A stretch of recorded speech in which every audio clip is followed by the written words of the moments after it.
Dire's top tower is under attack.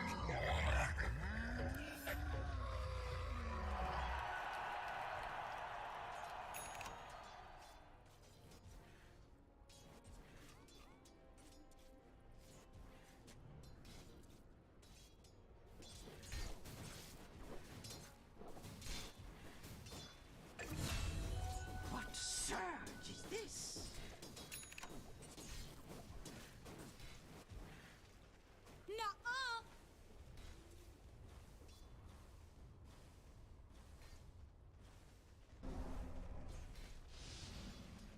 Нэг хоёр.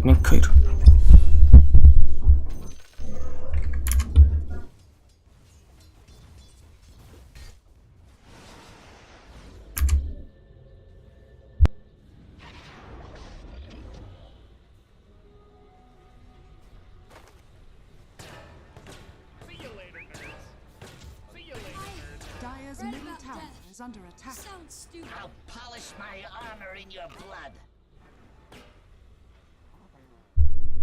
Нэг хоёр. Яа байна уу? Хай. Ганц хоёр хоймж саатах.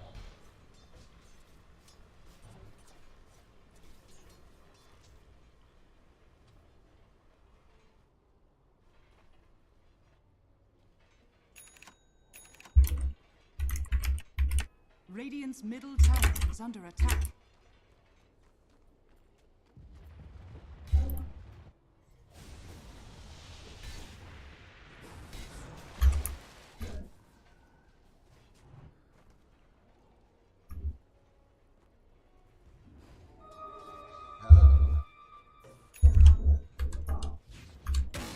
Homing in.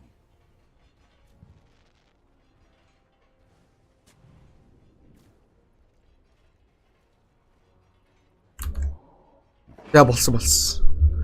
Өлөө.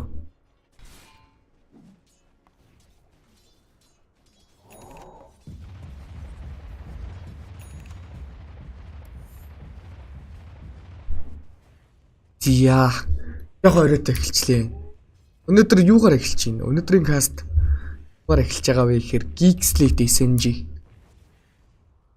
Geekslate нь бол одоо ерөнхий манай монголчууд одоо TI-д орох хамгийн боломжтой баг гэх юм уу? Нарман байгаа. Division-д орсон байгаа. Яны хувьд бол сая Execration ялагдсан болохоор ер нь хүмүүс маань Geekslate-ийг илүү дэмжих талтай болсон болов.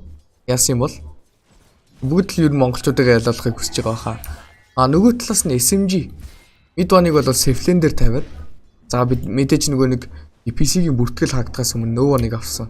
SMG багийнхан бол өдөөс нь тоглож байгаа юм байна. Radiant are scanning.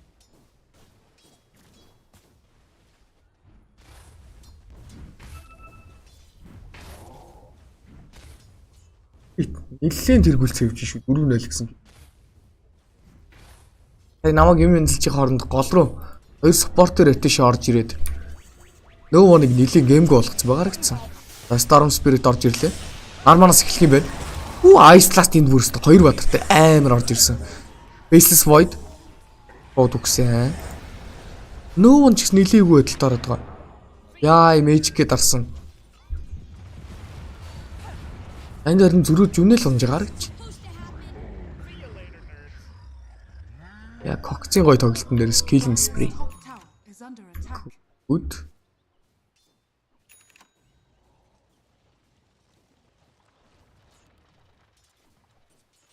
Twitch-с үзэхгүй мө? Хоёр дахь геймийн Twitch-с үзье дөө. Нэг гейм ингээд дотоогоос үз. Нэг гейм хөдөлгөж үзээд.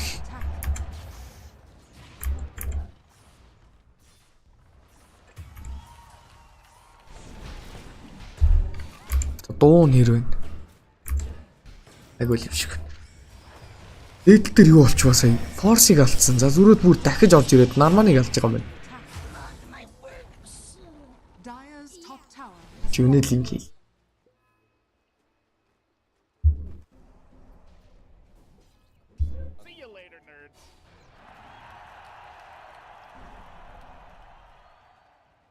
Dire's bottom tower is under attack. Invoker Force Staff. Энэ юу яадаг болцсон? Support Invoker нэлээд тоглогддог болцсон. Шалтгаан нь юу гэх юм бол Ghost Walk дарцсан байхдаа шууд HP range нь амар өндөр болцсон байдаг. Одоо жишээлбэл Qual 4 левелтэй байх юм бол HP range нь шууд секундэд 30 болцсон байх уу? 20 болцсон байх уу арай. Арилгачлаа 20 болцсон байх хэвээр доо. 20 мөр хавцаал байх хэвээр. Их сан өхөд байна гэсэн. Энд афу орж ирсэн. Ice Last-ын дээрээсээ бол барьж яваад алчи гэсэн модалтай байсан боловч тийм ч амжилттай болсонгүй. Массаросын офлейн лагас хоёр. Мэдээж Dark Seer нөгөө талаасаа Loki-г харангуйтаа контролуулснаа мэдээд офлейн руугаа шийдсэн. Массаросын өмнө carry тоглодог байсан. Loki-ха дууг нэмчээч. Иймэрхүү багт болдго юм да. Энээс илүү нэмэхгүй дээ баг. Удахгүй даймаа болохоор амар чангарчдаг байхгүй.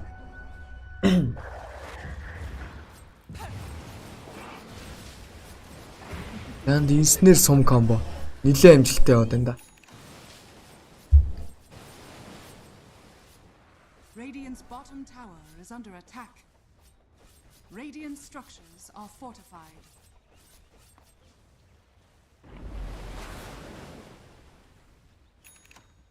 Энэ SMG-ээр нь маш хэцүү баг шүү. Нөгөө нь орж ирснээр CH-н бүсийн гацх багууд энийг болцсон.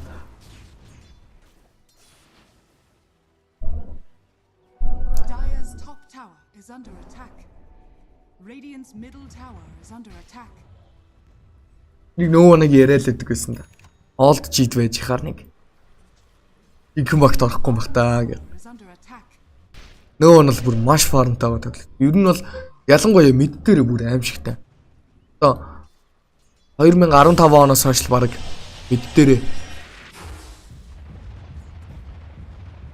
топ 3 гэж явж байгаа байх шүү. Одоо хүртэл стил.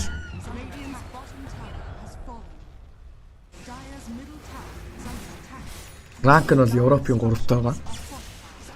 Энд олон тавар дээр.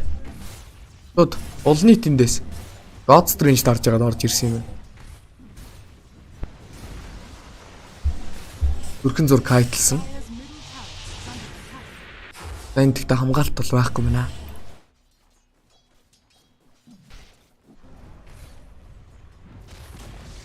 Dire's middle tower has fallen. Carry байхтайгаа юусан. Carry байхт нь хүмүүс спорт байхтайгаа юусан гэсээр бол. Спорт болгоцсон санагдаад. За Force-с орж ирсэн ихний айтем pipe юм байна. Одоо pipeтай болсноор ерөнхий damage гэдэг юм байхгүй болчихж байгаа. Айлд нь.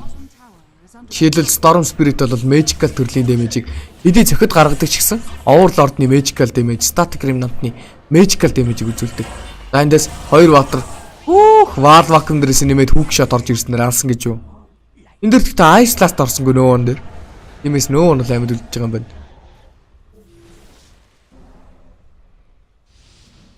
За жинэл эндээс Ghost Walk дарсаа.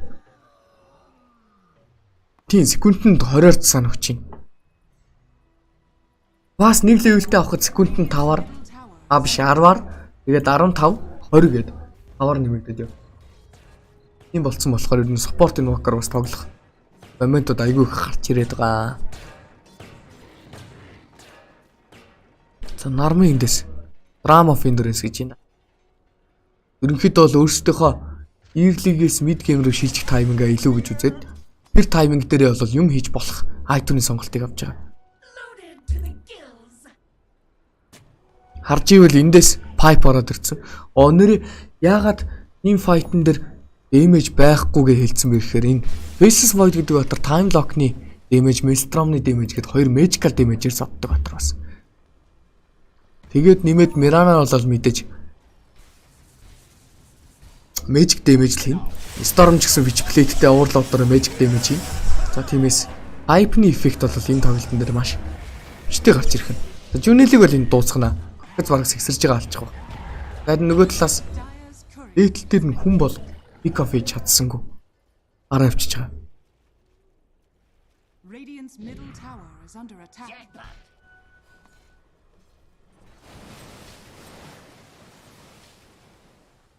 Radiant's bottom tower is under attack. За масараас эндээс Heart of Trust гэж.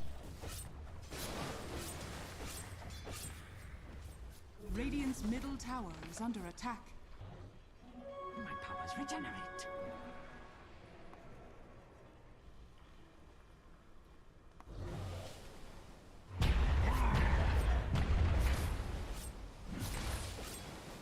Radiant's bottom tower is under attack.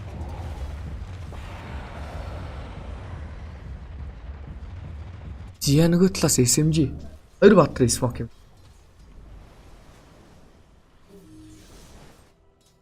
Нөгөө вантай хажуудалд нь хафүүтэй smoke. Хай. Dire Dan хоёр баатар smoke явж байгаа шалтгаан 5-5 байлдаанд барахгүй байгаад нь. Ер нь тулгарчул барахгүй байгаад нь. Иймээс өөхний эсрэг цөөхөн үзье гэсэн бодолтой. Ялангуяа арксир байхгүй газар тоглолт хийх гэж оролдоод байгаа да. Том орж ирсэн, Star Storm орж ирсэн. Улнит төр нэлээд өндөр дэмэжийг үзүүлсэн боловч алж болж чадахгүй юм байна. Storm Spirit, Storm Hammer-ыг доочлоод гараа авчиж байгаа.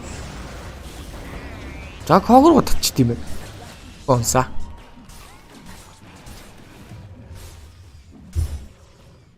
За бүр годтой дээр нэмээд стака вармж. Олон нийтийн нэтворк ерөнхийдөө бараг л нэг рүү орж ирэх гээд л байна. 10700. Нөгөө талаас 10300. Нөгөө талаас Нага бол нэтворк тэнийч яваад байгаа энэ масараас. Radiant's bottom tower is under attack.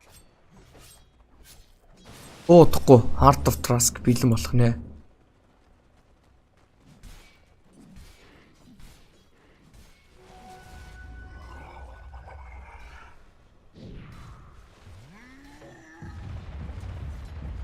Facebook-ийн маань сайхан шеэрлээд өгөөрэй. Би хүмүүс орж ирэхэ байж тийм. За Storm Spirit. Акциг барьж авсан. Нэмэрлээ. Бүгшат орж ирлээ. Шууд нөгөө нэг аль гэсэн бодолтой. Ice Blast-ны захын дээрээс бол амжилттай мөрөгцсөн. Тиймээс нөгөө нь бол өгчих хэвээр. Нөгөө талаас Жонелиг бол мэдрэмжээрээ когц дэвссэн. Ийм ч амархан байсангүй. Алсаа.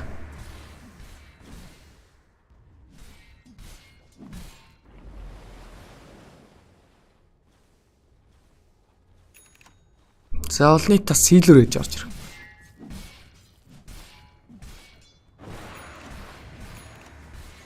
Энэ Ancient-ийн 6 ингэж эффектлдэг байхгүй. Одоо нөгөө нэг тоснох потенциалыг нь хаачж байгаа юм заяа. Тэгэнгүүтээ тесрэлт биш үү? Одоо нэг дунд нь 3 удаа тесрэлдэг шүү дээ. Тэр тесрэлт нь бол нэг левелтэй 12 байдаг хаа. За энд улны байж гараа. Улны жаагаад байна. BKB-д орцсон. Амжиж байгаа юм байна гараад. Энд Нагаг алчлаа.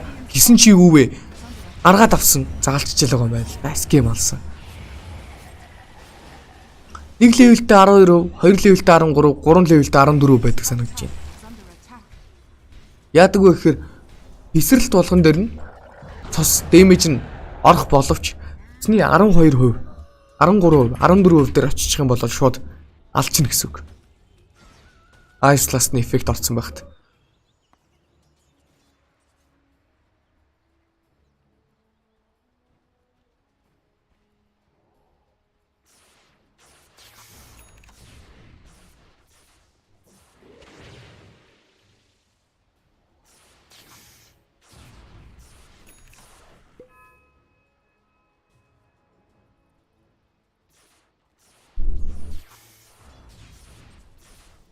CH-н бүс. Үчтэй ч юм уу. Нова нь ингэж харагдах юм. Юу вэ? Зэмжидэй байна уу юунда? Зэрэн тогтох. Жаргал сайхан.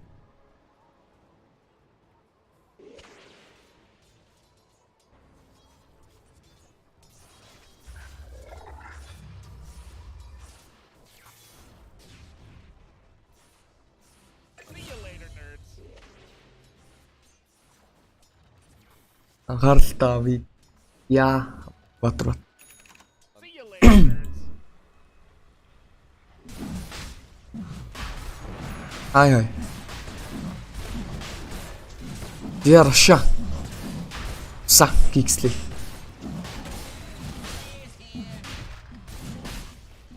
Radiant are scanning.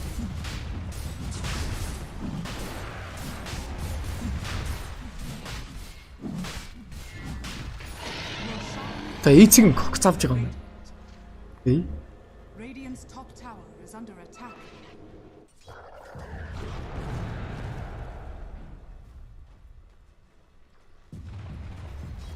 Stupendous. Primal Beast-ийн дараагийн айтемын сонголт BKB.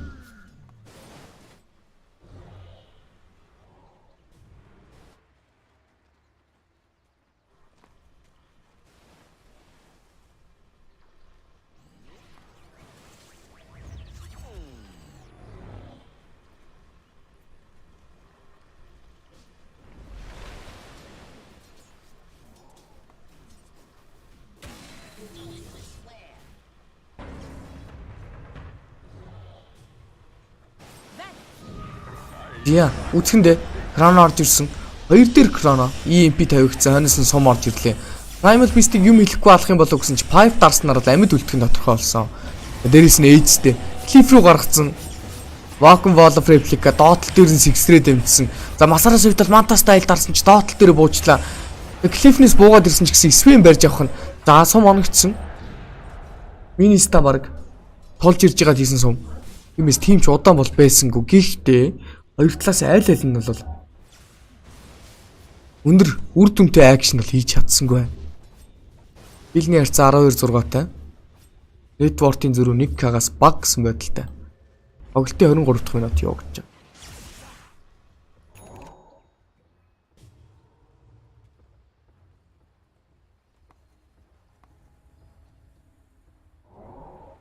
Сэмжи дээр бүхнээ тавьсан. Яа.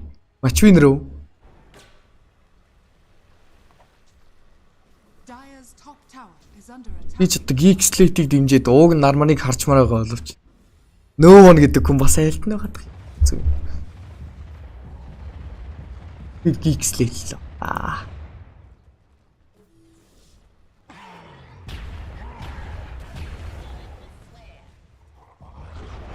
Я Primal Beast орж ирсэн. Onslaught-н дээрээсээ бол өөрийнхөө Triumph-ыг хийсэн боловч амжилтгүй. Hook shot-н дээрээсээ Kogoro түлхэн. Когнот нь дахиад түлхэгдсэн. Mirana тэнд өгч байгаа болоо да. Зарим зөрөө тэнд армаа унаад өглөө. Ардтал дээр нь support-ыг нь алдсан юм байна Jonel. Нэр юм уу? Radiant's top tower is under attack. Нөөнтэй нийлж ягаад Ancient-ийг алдсан. Тэгэл Ghost Walk дараал гараа авчиж байгаа. Хоёр support нь онцсон болохоор detection байсангүй сая. Radiant's bottom tower is under attack.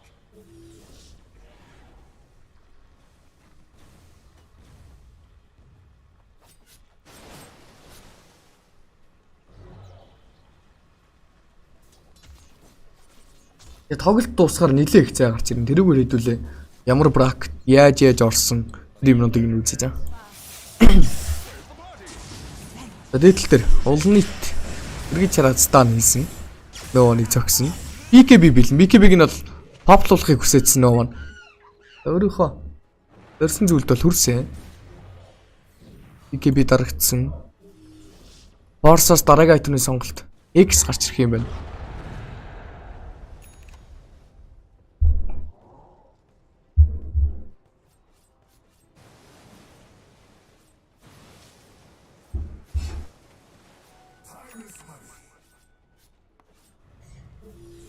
Мэдгүй. Ирээдүйд тэнцээ.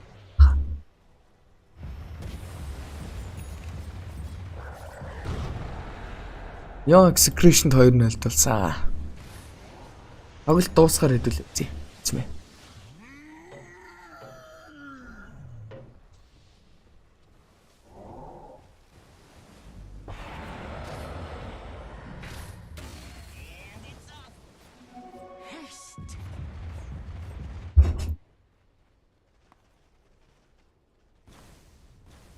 Radiant's top tower is under attack.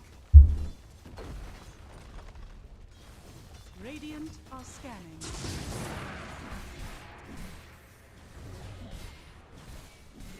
Зя кил нэрцээ 13 нэ. Radiant's top tower has fallen. Оо нэрэ хай. Окей хай.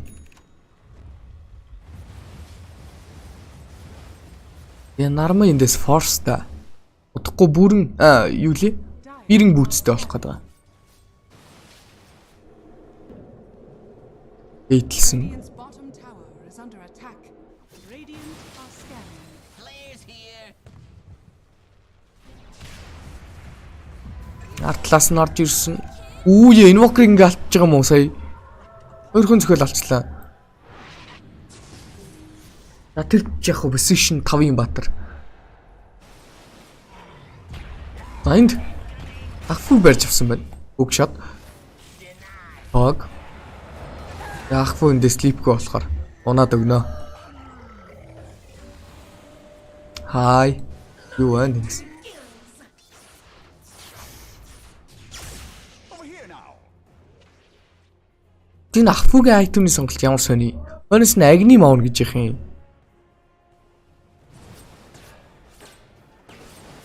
Яг крононы гаднаас дэмэж л гэж орж ирэх юм. Ерөнхийдөө бол агнимиг бол wave clear хийх гэж авдаг. Энэ тоглолтын дээр эсвэл бас байж болох л бодол юм.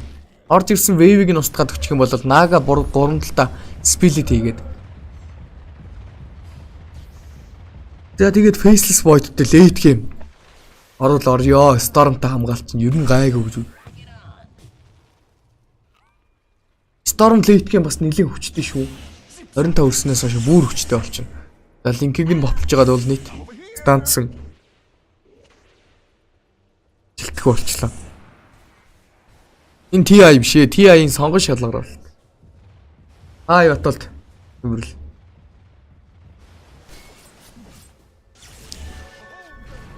Яталт төр. Хоолоо авчихсан тарагдыг кронод жоод алдчихж байгаа юм байна. Ice Blast-ны чирэг байсангүй саяал. Middle tower is under attack. Дээдл төр нөөний мэдээллийг өгöd байгаа. Инкэн гарах хүн байна уу гэж хүүгээд байгаа да. Инкэнг нь гаргасан за гэхдээ кокцын хувьд бол билигдж ирээд дахиад онслоод хийгээд тэгээд амжихгүй байна.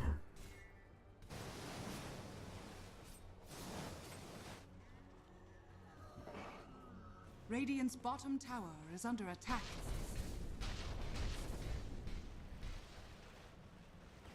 Ууг нь Geekslate-ийн энэ SMG-тэй эрт таарсан аз болоод байгаа да. Нодох тусам амар болох баг штэ. Нөөнтэй. Дээрэс нь game call-а нөөн хийгээд эхэлчлээ бүр. Маш муу мэдээ шүү энэ бол магад. За зөв нага онсон. Пики битээ байсан mid one-ыг бол сэгсэрсэн дээ уг нь. Polarization дээрээс бол барьж авах юм байсангүй.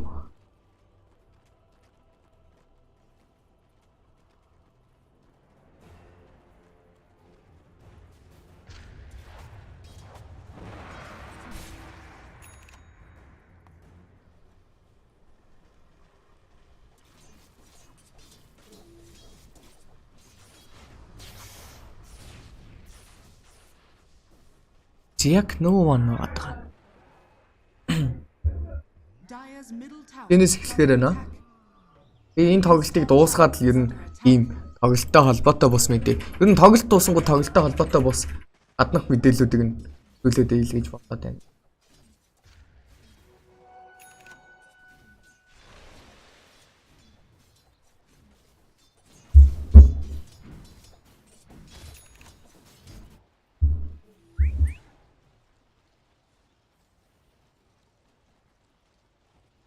Харин geek болж бүтээд байна. Geek угаасаа сайн байгаа.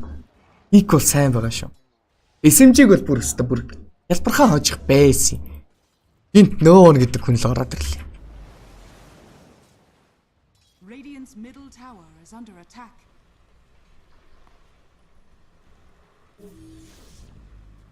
За faceless void эндээс damage гаргадаг болчихжээ.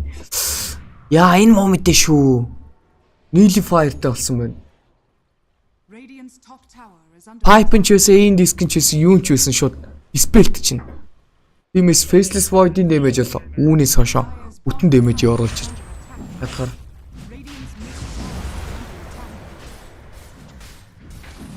удаанда SMG илүү үздэг гэхээс илүү яг одоогоор SMG угаасаа юм чадахгүй шүү дээ. Тэр одоо удаандаа л газаа үзэхээсээр сонголт. Удаандаа бол яг SMG илүү гэж хэлэхэд бол хэцүү. Ер нь бол ойролцоолох. Удчих юм бол гол нь одооны нөхцөл байдлыг бодвол хамаагүй тухтай. Юу нэр хөг шот хийж. Торнодо амжилттай. Арманг барьж авсан.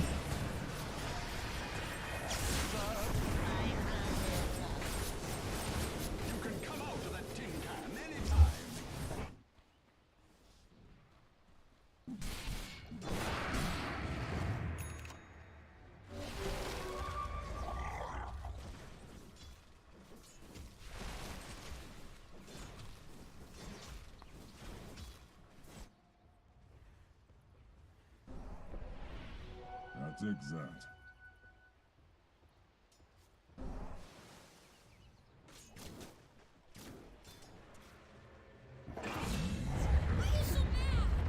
Зааж үний л унсан.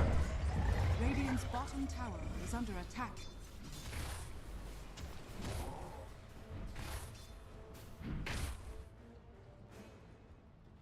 Void late game. Наган контрол цууг нисвэн. Энэ их хамаагүй. Storm Spirit-ийг барих спорт байхгүй. Invoker ката тавиад эхэлнэ. Last hook shot. Удаандаа ер нь бол илүү тэр дүүл юм байна. За BKB дарж байгаа стант гэж оролцсон амжилтгүй. Hook shot оройтсан. Ингээд ээжтэй байсан юм бэ. BKB-г үл болчихлоо доо 75 секундын хугацаанд.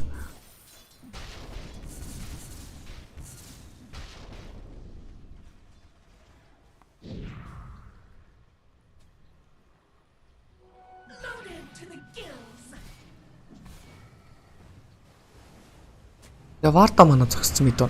Кроно амжилттай. Ancient Depression бол эндээс үхсэн.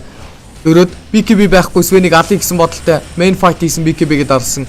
Бага ямаараа гангарна гэдэг чинь энд нөгөө талд нь BKB нь байхгүй. Onslaught-аар сэгсэрсэн ууг нь захитай торнадо ороод ирлээ. Ямар гоё торнадо вэ? Hook shot 2 дээр станцсан. Уртлынхаа таргетыг станцсан боловч ардталтай байсан Invoker-ыг станцсан бол нөгөө талаас buyback-н дээрээс Ice Blast бүр амар орж ирлээ ууг нь. Масараас эндээс үхэж таарна. Ice Blast-нд орсон. Ямар ч шанс байхгүй. Миранагийн buyback-н дээрээс бол нилээн дайжгүй болчихлаа шүү X-Late. Жүнэл. Торнадо 3 дээр. Ghost Walk. Жимтэй мө жимтэй. Явуулнытын double kill.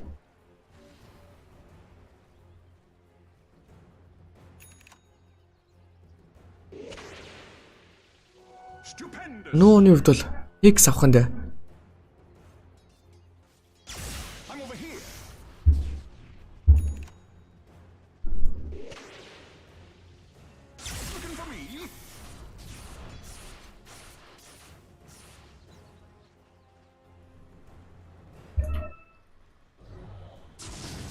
Dire's top tower is under attack.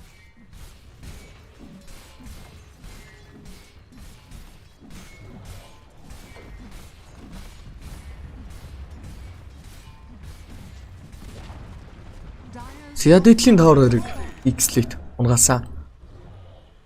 Үргэлжлээ тавар 3 руу төгсөн. Dire's top tower is under attack. Tornado EMP. EMP-нээс нь бол төрхөндөө зайлс хийсэн. Tormentor авч чадтаагүй мó. Tormentor-оос юу ч гэсэн Invoker шаард аваагүй байна. За сум орж ирсэн Chain Stun бол маш амжилттай болсон.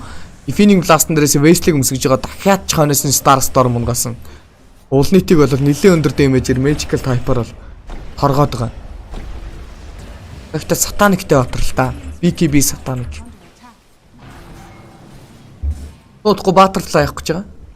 Зарим Butterfly авсан ч гэсэн нөгөө талд нь Blood Torrent-тэй Nagас хайрна гэсэн сонголт бол орж ирсэн байгаа тийм.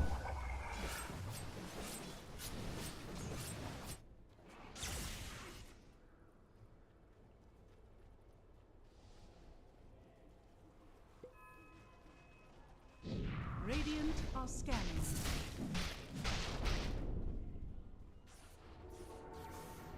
Анвокер лотуус дарна гэж.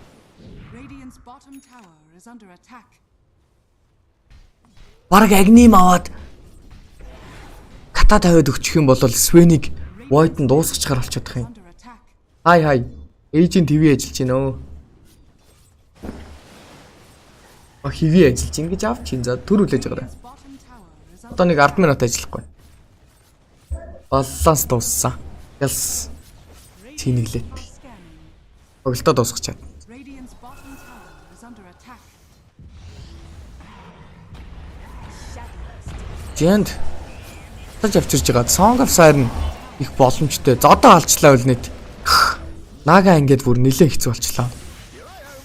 За энэ оронд нөө доотлол төр хүмүүсийг дуудсан. Дуудангуудаа өөрөө гараад явж байгаа.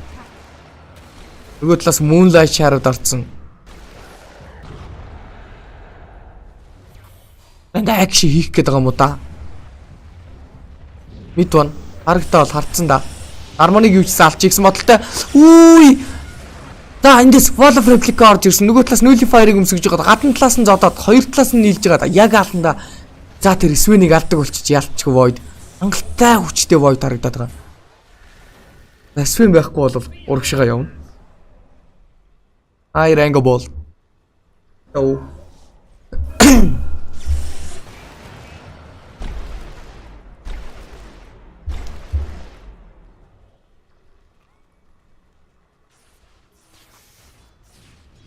Thanks эзэмээ. 5k donation. Good. Эндээс линкэн гаргасан хашаа гарцсан. Энэ тоглолтыг дуусгаад би ягатах юм. Нэгдүгээр Twitch-ээс хэдүүлээ үзье. Хоёрдугаарт нөгөө нэг юм уугаа хийе. Юмнуудаа ажиллуулаад. Over here. Regeneration. Radiant's middle tower is under attack.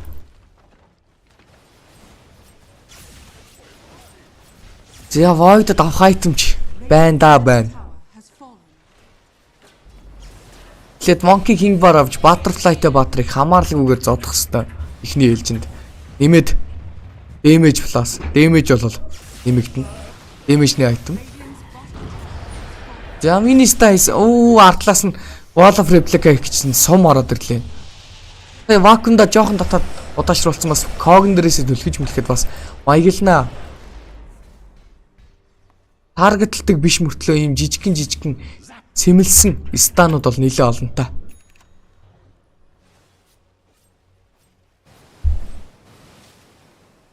Мэдвэний хувьд бол MKB аваад л Mask of Madness-ээ зайлуулж байна. Хойноос нь refresh аваад л болж байгаа харагдаад байна да.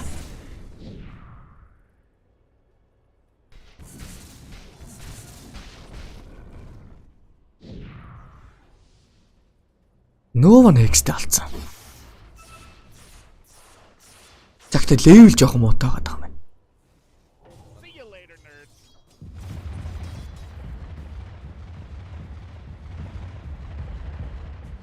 Touché.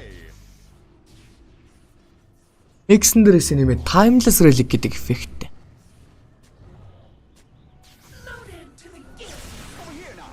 Тэ байна да.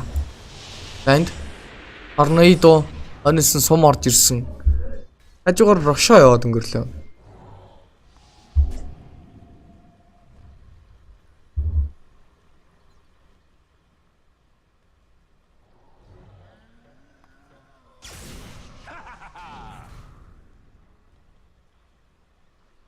За 5 батрын смок.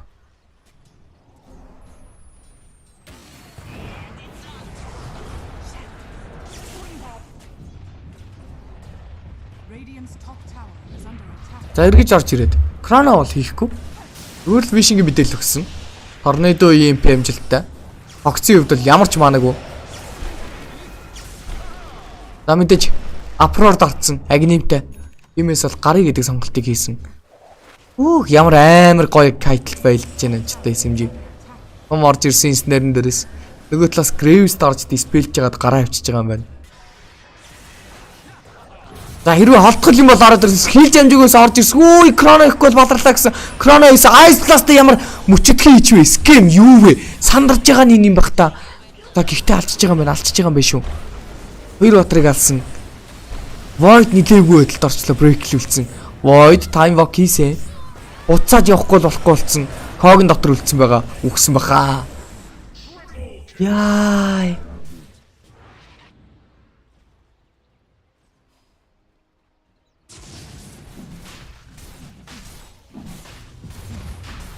Ихний таргет шал одлоо болоод сэгсрүүлчлээ. Үххийг харж чадахгүйгээр крано хийчихэж байна. Void-оос саяны даны өрнөл бол тэр кроноо бол багийнхныгаа авчлаа. Нэмээд эсвэний хувьд бол сая яатсан байлаа. Годо дараад хоноос нь бикап дарцсан байлаа. Бикап дарцсан байгаа тохиолдолд энэ void-ийн damage нь орохгүй байгаа. Ял нэрний damage, time lock-ны damage орохгүй. Тиа force. Рашанаас агним аваад. Force бүр амар болчлаа та. Normal punchтай.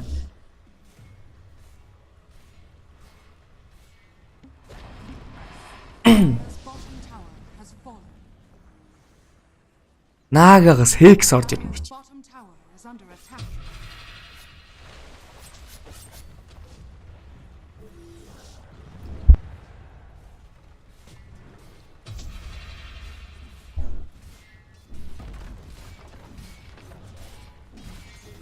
Я доогуур нь дайрсан. Кн1fe. Боттой BKB-тэй нэмээд refresh-тэй эзтэй. Tower 3-ыг шууд god дараа згсэн. Нэг удаа бол 40 дарна. Дараагийн удаа яах вэ гэдэг маш том асуудалтай. За Swindler юм хийхгүйгээр цэвэрхэн кайтлж алах хэрэгтэй болсон. Крона бол огт хийж болохгүй. За хүүг shot хардтал дээр нь хийцэн байсан. Уулны тэндээс сатаник дарсан 3 бодрын wall of replica. Нөгөө талаас song дарагдсан боловч юу ч хийж чадсангүй. Миранагийн байбек яг үндэд ажгүй салчлаа. Сая бүр маш ивгүй болж исэн дээ.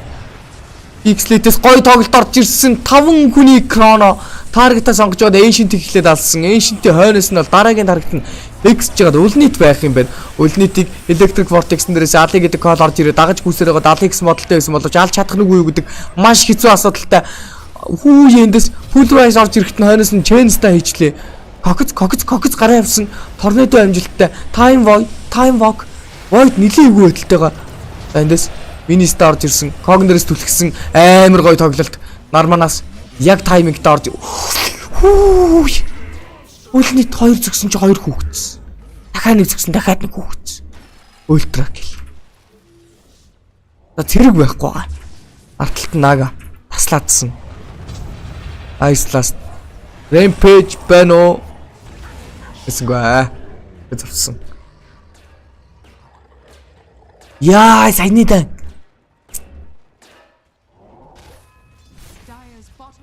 Нөгөө нэг хитрхи шунсан л гэх бах та одоо. Buyback-нууд байгаа. 2 батрын buyback.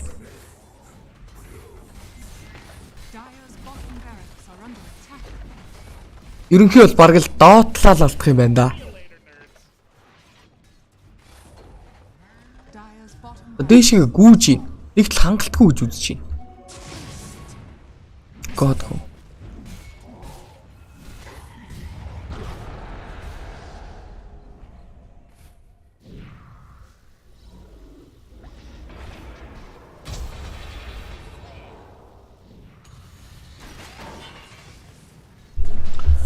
Я мидван унсан баха эндээс.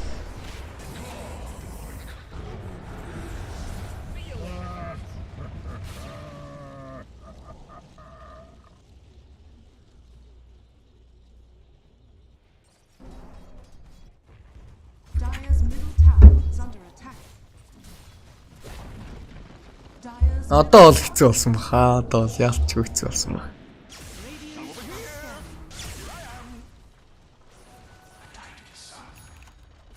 Void байхгүй 90 секунд dieback гэдгийг мэдчихэж байгаа.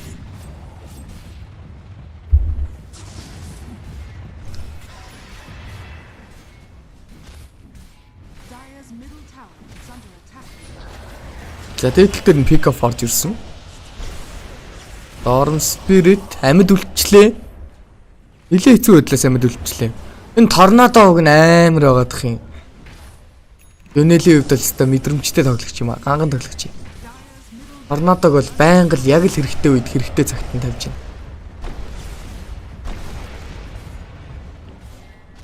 Ухаантай их зөв юм болов. Нэг акшн болохоор ер нь спорт тоглодог хүмүүс сандраад юм хийхгүй бол болохгүй мэдрэмж яваад төрүүлээд скил хийждэг. Хизээч тийм үйлдэл алга.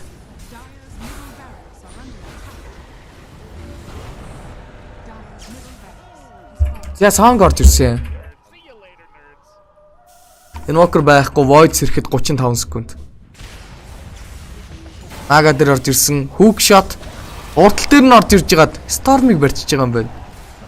Storm бол байтай. Порти дарсан.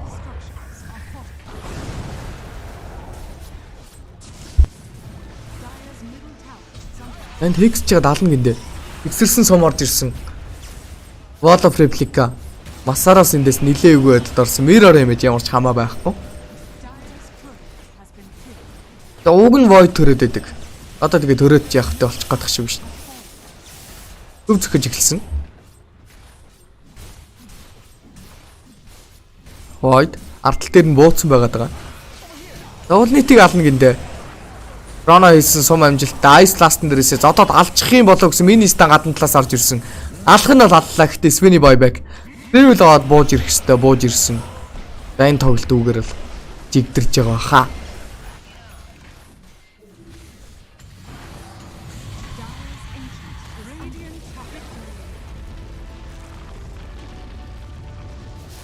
Мэдээлэхгүй гүү мид ваны мид бол бүр өстэй лүл шүү. Мид ваны ер нь болчих хэрэгтэй хөө. Офлайн л тоглолт.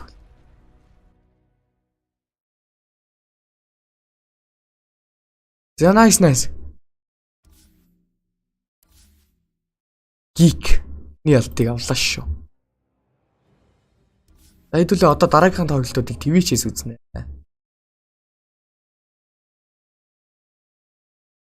Купэж орох.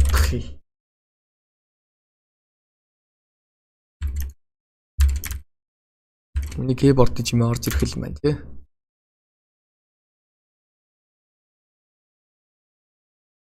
За Qual ийм болсон. Neo Execution 2-0 дулснаар lower bracket руу унсан. Тэр Maiden Philippines гэдэг багтай маргааш тоглох нэ. Тэгээ SMG Geek 2 тоглож байгаа. SMG Geek 2-ын хожигдсан бол доошоо унаад уд висон хүлээж авна. За өнөөдрийн дараагийн тоглолт Blacklist Army News байсан. За би хэрвээ Geek Farm Neo Esport 2 биш л бол яахгүй гэж бодоод байгаа. Бараг таслахгүй гэж бодоод байгаа. Азийн тоглолтуудыг, Европын тоглолтуудыг үзсэн хэдүүлээд хамаагүй. Чигтэйх. IC бол forfeit өгцөн. Эндээс ерөнхийдөө бол IC-ийн хувьд бол зөв л байх л та. Lower bracket-аас гарч ирээд TI чалгарна гэдэг бол ер нь бас мөрөөдөл юм. Оронд нь ISF-тэй рүүлээ гэсэн бодолтой. IC-гийнхэн бол forfeit өгөөд тэмцээнд оролцоог байгаа шүү.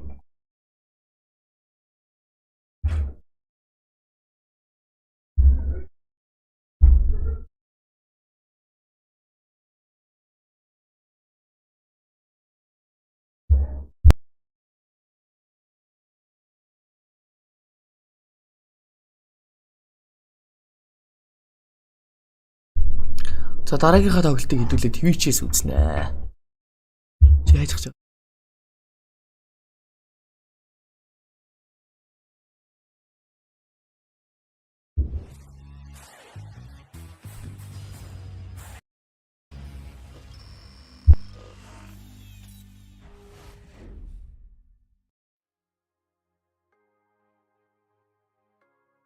What a way to be able to start our third series of the night. You really could not get much better than that with SMG taking on kn1fe, and hoping we get a very similar performance as well here in our second game. So we're going to get the draft.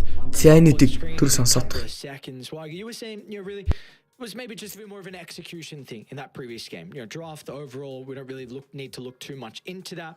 For this one in particular, with our next game, we go to SMG on the Radiant side with first pick, kn1fe on the Die side with second pick as well. So, what was the previous game first phase? I'm already forgetting. Was Naga in response to the?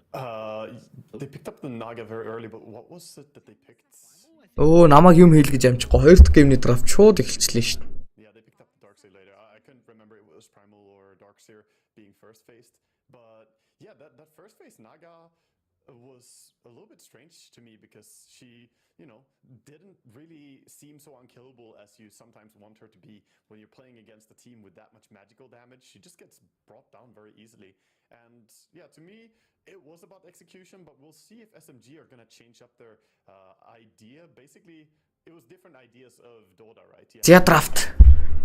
За би энэ оронд хажуугаар нь бас ганц ойрхон юм гэдэг за. kn1fe just going for the more head-on approach, having Sven be so strong and then just go for team fights, and that worked out really well for them. Well, let's see if maybe now in this draft we might need to see a little bit more emphasis put from SMG in regards to team fights. You definitely had that, of course, with your chronos and whatnot, but like maybe you were mentioning from kn1fe, without a doubt they were going to be favored in 5v5. So if this is series as a whole that tends to go down the 5v5, maybe we need to see SMG be able to dabble a little bit more in that area.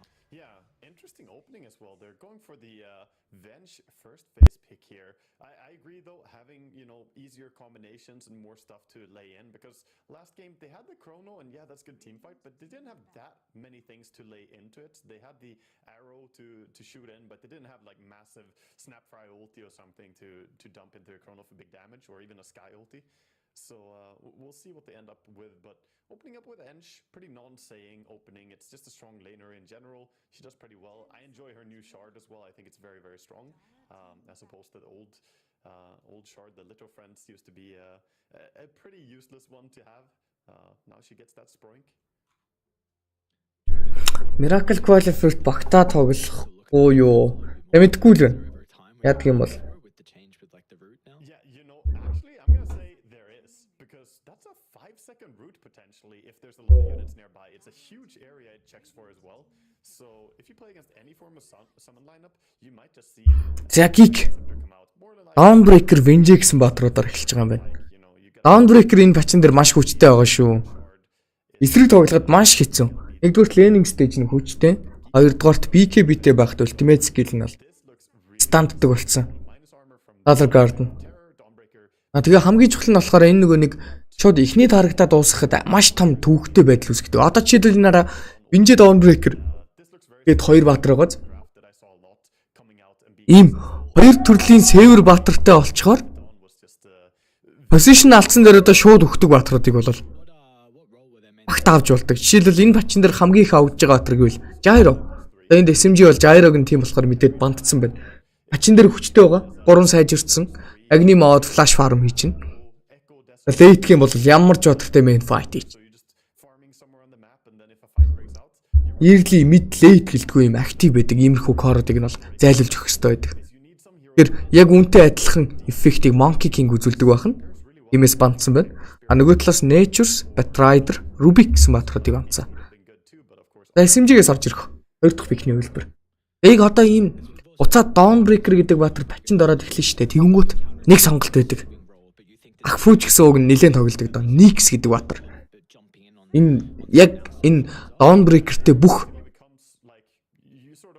потенциалуудыг нь хаачдаг. Одоо жишээлбэл Dawnbreaker гэдэг баатар хоёроо шидэд V гарах чинь тэгснэ холоос 6-аа дайнда оролцож чинь хүнээ хүлэхгүй байх тийм үү. Тэгэнгүүт энийг Nix авчих юм бол Spiked Carapace дээрээс байхгүй болгож. Заавал BKB дард 6 дахь нөхцөл байдалд хүргэдэг. Энэхүү баатар бас байж болно. Испугос маш өндөр нүктэй мэжтэй баатарууд авах хэрэгтэй болчихж байгаа. Хоёр төвхтэй support гэхээс илүү төвхтэй севертэй болсон гиг амынхаа.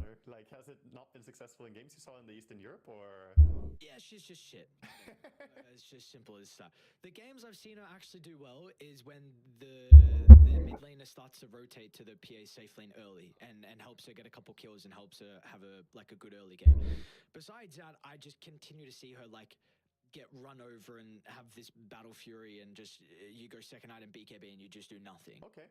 So I've seen that's the problem. The BKB it's for the scared players. You know, you gotta have big cojones when you play this. That's why the South American kn1fe build that we saw a lot. Just go in. The blur is honestly broken right now in PA. 400 blur break range means you can do some absolutely illegal stuff just running right next to the enemy in the team fight and they can't even see you. I think Venge and PA also work pretty well together, so we'll see how it's gonna work. Another thing to mention is that the Fatal Bonds from Warlock. Warlock is sort of one of these sleeper heroes. He did get buffed a lot recently, but hasn't really been played that much.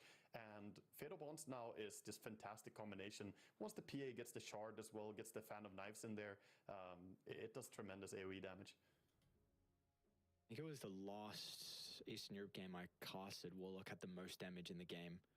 Something like I'm almost certain it was the last one I casted. So yeah, this guy is. I also agree, very sleeper. Yeah, Geekes. Warlock орж ирсэн байна. Өөх. Third place team, they were going like Warlock Gyro a lot of the time, and teams were Warlockтэй. Dawnbreakerтэй, Winjeтэй. За тэгээ сэвэлдэг батар нь юу байх юм бол гэсэн чи па байх юм. Өвөө. Па яг энэ ити энэ ч хоёрыг брэклж жагаад алхад амархан да. Дэндээ бас ардаа варлоктой явдаг батар зөв ч юм болоо да. Өөдөөс нь Лацикер одорс. Ер нь бол паг нилээн тохгүй болгоно. Үзэгтгэл юм бол Rapture чинь.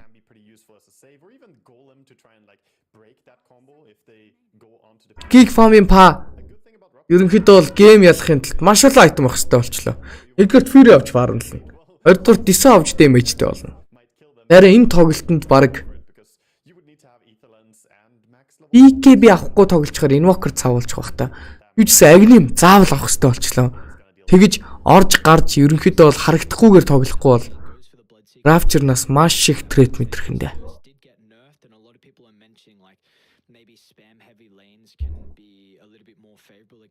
Secret the early levels, so Dawnbreaker is an incredibly strong laner, and we'll see if it's going to be Warlock or Venge with that as well. So that's a lane I'll be paying attention to, but got to take a look at the last pick. So are we looking for an off laner? Yeah, we're looking for an off laner, right? For Masro? Yeah, I think definitely that's what they are lacking right now, unless they want to run like off lane Invoker, I guess. But no, I think this should be a mid Invoker. They don't really know what they're going up against, but Янагой талаас Doom орж ирсэн. Straight up Doom. I like this. They're going less greedy than last game. Last game they Yeah. pushed a lot for not Динхэн бол бүр баг. can join in and fight early. Маста айтем болчихж байгаа юм шиг байна шүү дээ. Doom preventing that healing as well is a great save. Яахан ходорчлаа энэ драфт Geek Farm-ийн хувьд. Манай цэнэглэлсэн хүмүүс байвал эдийн Монгол багаа дэмжиж байгаа ч гэсэн энэ тоглолт бол жоохон ходорсон шүү. Драфт жоохон юм болчлаа. Seeing them pick something like Shadow Fiend here into what they have. They have some nice physical damage already. You can get more aura build here. I know it's not really one of the most meta heroes in the current patch, but you could go, you know, SF or TA some form of hero like Warlockтэй ленддэг батрууд ер нь бас they have, and both of them lane жоохон лендээ тэсвэртэй зогсож идэг батрууд байл хэлээ. Тухтай байдаг. Энэ одоо па гэдэг батар нэг л авцалдж байгаа мэдрэмж төрөхгүй байгаа даа. Нэгдүгээр. Хоёрдугаар тийм Doom-ийн ultimate skill ондоо болцсон шүү дээ. Ancient-ийн 6 шиг цуснөх потенциалыг нь хаадаг болцсон. Одоо Solar Guard-н орж ирсэн ч гэсэн дүүмцэн дарагт дээр бол ямар ч хамаа байхгүй гэсэн үг. Тэгээд item дарж болдог болцсон. Тэнгуутаа item-ийн mutilдэг нь 25 дээр байсан баг. Wow, okay. So Legion, does this mean that it's mid Legion or is it mid Dawn? It's mid Dawn. Тиймэрхүү болцсон байгаа да. За Force-ийн хувьд бол Curious way to lane Legion Commander авсан. switch there by Geek Fam. Now the Dawn, Ангснэр mid Dawnbreaker олж байгаа. I think that is pretty nice for Dawnbreaker, honestly, since Invoker doesn't have good wave clear early on. LC чи юу лээ? Universal биш дээ тий. Биш юм байна. What is the Legion Үнэн үү? in this game, though? Дараадах юм. I guess, like, what is the value of picking up? Because I was Хараадах гэсэн Dota гаргацсан. Та харчаач. LCG Universal илүү. Үгүй те. Depending on if it was Warlock or Venge there, but what are they really getting out of the Legion Commander that they were really desiring? It's a little bit interesting because I feel like some of the stuff over on the side of SMG Legion is Swap will Platin 6 орно. Бидний гэсэн ч гэсэн Platin 6 орно. they need some more good lockdown here, some way to deal with the BKBs when they come out, and Legion does provide you with that BKB piercing disable. And they have very high physical burst damage as well, so being able to duel someone and pick them off, it's a good way to lock down Bloodseeker, who zooms around a lot. But yeah, I would have probably liked the breaker a little bit more. Биш юм бол окей. This does give them Энэ Винжи Universal баталтай цог тоглохоор амар гоё үдий. really high physical damage going into mid and late game. Alright, well, that's a question again we're going to need to see answered is can they scale into the late game? Like we saw prior, their team fight was very, very devastating for the boys on SMG. 3-1 авчдаг байхгүй юу? Тэгэхээр 20% нөгөө нэг base damage-ийг нэмээд дий Universal баталтай. This game, of course, the Storm wasn't able to work out. Let's see if we have Гот Universal батал ч юм болохоор attribute-ний item авахаараа base damage бавталдаг штэ. Тэгээд бүр nice болчихсон. a lot of crossworks. At least a vast majority of the games I saw was crossworks. The only game I saw was Samael went Exort and went like 1 or 2 braces, treads, Witchblade into like Manta right-click build, but Really? already, yeah. Interesting. Yes. That surprises me because I feel like you're almost hard forced to go Quaswex. Even, my good friend and ex-teammate Stormstormer over on Entity is playing Quaswex Invoker nowadays because, and he is like the biggest Exort Invoker spammer. He loves Quas Exort. But if he's playing Quaswex, I think it has to be Quaswex that is the way. A single point in Exort though is pretty value. I've done a bit of theory crafting together with some other players on this, and the level 1 Sunstrike being 200 damage, so getting a level 4 Exort skill point, just put a 1 point into it, you can land a long distance tornado into Cold Snap, into Хай. IC яасан. Нэрээ татсан өөртөө. surprisingly strong, but the Оронд нь ISF-т оролцохоор завдж байгаа. ISF-т Монголыг төлөөлөөр оролцож байгаа шүү дээ. Энэ ерөнхийдөө бол TI-ийн T-Asian бүсийн qualifiers гарч ирнэ гэж байхгүй. Нэгдүгээр lower bracket-с тоглож байгаа угаасаа. Тиймээс. Янх заяа. Hello. in Exort, if you played something like if they were the ones to have the Legion Commander, then that would be fantastic for them. But I think it's quite likely that we're just gonna see him do the full max Quas and Wex and completely ignore Exort. I do believe that the 1 point can be worth getting, but players also value getting the gold block regeneration up a lot by putting more points into the Quas and Wex. Okay.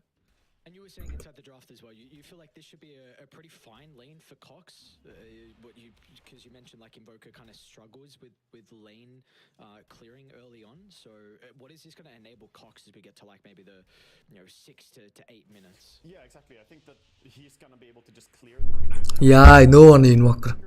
Ямар амар харагдав. Towards rune control, and you can already see it on mid lane. Like he has 2 melee creeps alive from the first wave still, as he already cleared out all the enemy creeps. So because of his ability to clear creeps fast, Хай анх зэ бисээ. Хэд оног өөрөө тэмцээнд ороод ойрд. should be completely fine for him. Even though Invoker is not necessarily gonna, struggle. I Би think байхгүй болцсон. you should still be getting farm as well. Really for me, another. Намайг байхгүй дугна. Нокси нилээн байсан биз дээ. I like Warlock at the moment as a support. My carry PA opinions at the moment is a little bit low, so we'll see what Onet's going to be able to do. And we get to get an Arfu Elder Titan, which is a kind of a staple hero from him in the past. We don't get it too often, but a position for ET is something that he likes to pull out. Yeah, and it's gonna be. Яа мэдтэр Dawnbreaker. Нөгөө нэг хүчтэй батар гэдсэн болохоор 2 скил нь л баг энэ ч одоо баг 1000 damage үзүүлдэг батартай энэ арай дэндүү батар. Тиймээс гол төр дээрээс нь base damage ч гэсэн өндөр. Last hit бол нэлээд ажгүй ийдсэн байгаа даа. Дээдл төр уулнит өөрчлөлтийг хийлээ. Warlock гэдэг хүчрхэг батар. Нэг левелтэй fatal авч эхлээд л 8 ойрлох даалгавартай очдөг. Kamikaze-нууд нь гүйж чад 8 орлоод байгаа. Early. Sometimes we see just upheaval and fatal bonds entirely. Bottom lane having a little bit of a scrap as well, as Venge and Legion try to force this Bloodseeker to go a little bit low in HP, but that frees up the Eng to just sit on the side, throw in those javelins, and she's doing quite a bit of damage. This should be a pretty good lane for the Enchantress, no? Like both Boss and Narman don't particularly address any of the creeps. Yeah, completely agree. I mean, for now, the camps are both blocked up though, so there's not really any creeps nearby, but you can always swing down. I think when he gets level 3 as well, 2 points in an enchant, he has a little bit longer duration on those creeps. He can really just take over the lane. So bottom lane should get harder and harder, I think, for Geek, as top lane is looking a little bit better for them. Улсны чи үлэг нэ. Улсны чи орж ирээд нэлээд удаж штэ бараа. Bit of a fight going over for the Lotus. SMG should be able to come out on top with the top. Улсны төрүүлээд авцсан. Энэ олны ямар лотусыг ямар мундаг дараад байна. Энэ гэтээ гарч ирэхээр нь шууд дарддаг штэ холоос. Зааж би нэг жоохон байж байгаа тайлбарлаж. Энэ гарч ирэхэд нь дардсан байж штэ. Тэгэхээр татганаад болоод ддэг байхгүй юу? Гарч ирэхээр нь шууд дарддаг. Энийг бас маш сайн ээж шүү. Үүх. Би бол даралцал хийж авахгүй юм байна.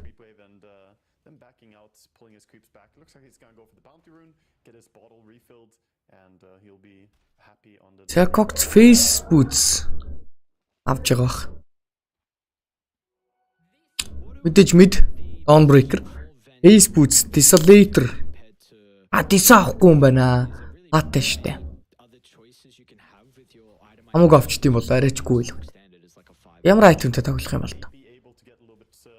Easier access to getting towards that Aghanims in this game. I mean, if you reach Aghs, it's a very, very nice tool to have. But he could also just go for a Solar Crest rush. It's super good for their team. They have a lot of heroes who would utilize the Solar buff really well. Доотлол дээр SMG-ийнхний хувьд бол энд жоохон дутуу явцсан. Энэ бол сайн мэдээ Geek Found. Брэклж байгаа юм байна. Хүүе, юугаар брэклж вэ сая? Хөөрхи. Forceman дээ, Forceman. Тэр jungle зөхөд брэклүүлчлээ сая. Яг Нарман эндээс kill авцсан гэхдээ. Нарманд бол ward. Энэ Винжи гэдэг батар жоохон attack range ойрхонтой, тэгээ жоохон fast range энтер ойрхонтой. Itemтэй байхгүй болдгоо. Universal Otter болохоор нь ер нь бараазар авчдаг хүмүүс.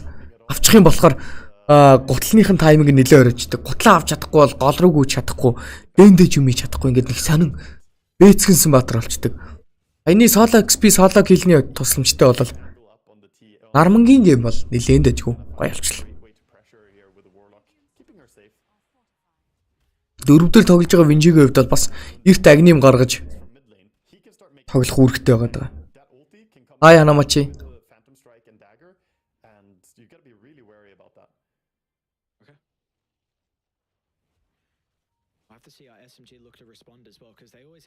Ziano's portraits. Which could be something that's super scary. A lot of it will be dependent on the creepy equilibrium down bottom if mid one's actually going to be okay. Invoker universal болсон. Хүмүүс ер нь бүгд л Invoker дээр зодож байгаа одоо бол ямар нэг байдал. Skillдэг байха болцсон. Угаасаа shard-ных нь meteor damage нь байхгүй. Скэнэр хальт зодоодсон тэг нэ. Тэгээ хальт байтгаа зодсон баха. Нилээн зодсон шүү дээ одоо. Улнит дээр орж ирсэн. Оргоцоо ороод ирлээ. Siege shot-ыг хийсэн 100 damage-тэй дамждаг skill. Такси үдэж гисэн damage бол хүрсэнгүй.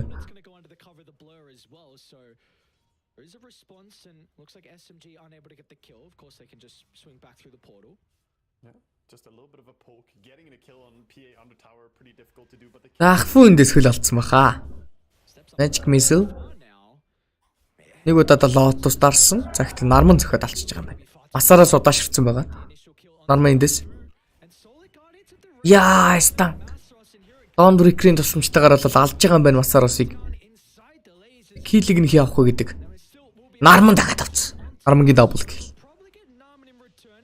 Дан торнадо юу юм бэ? Нөгөө талаас блинк гэх зай бол гардаг. Enchantment дээрээс улнытыг зодсон. Заалж бол чадахгүй нэ. Пуудахгүй 7 дахь минутны wisdom руу чирэх гэж байгаа.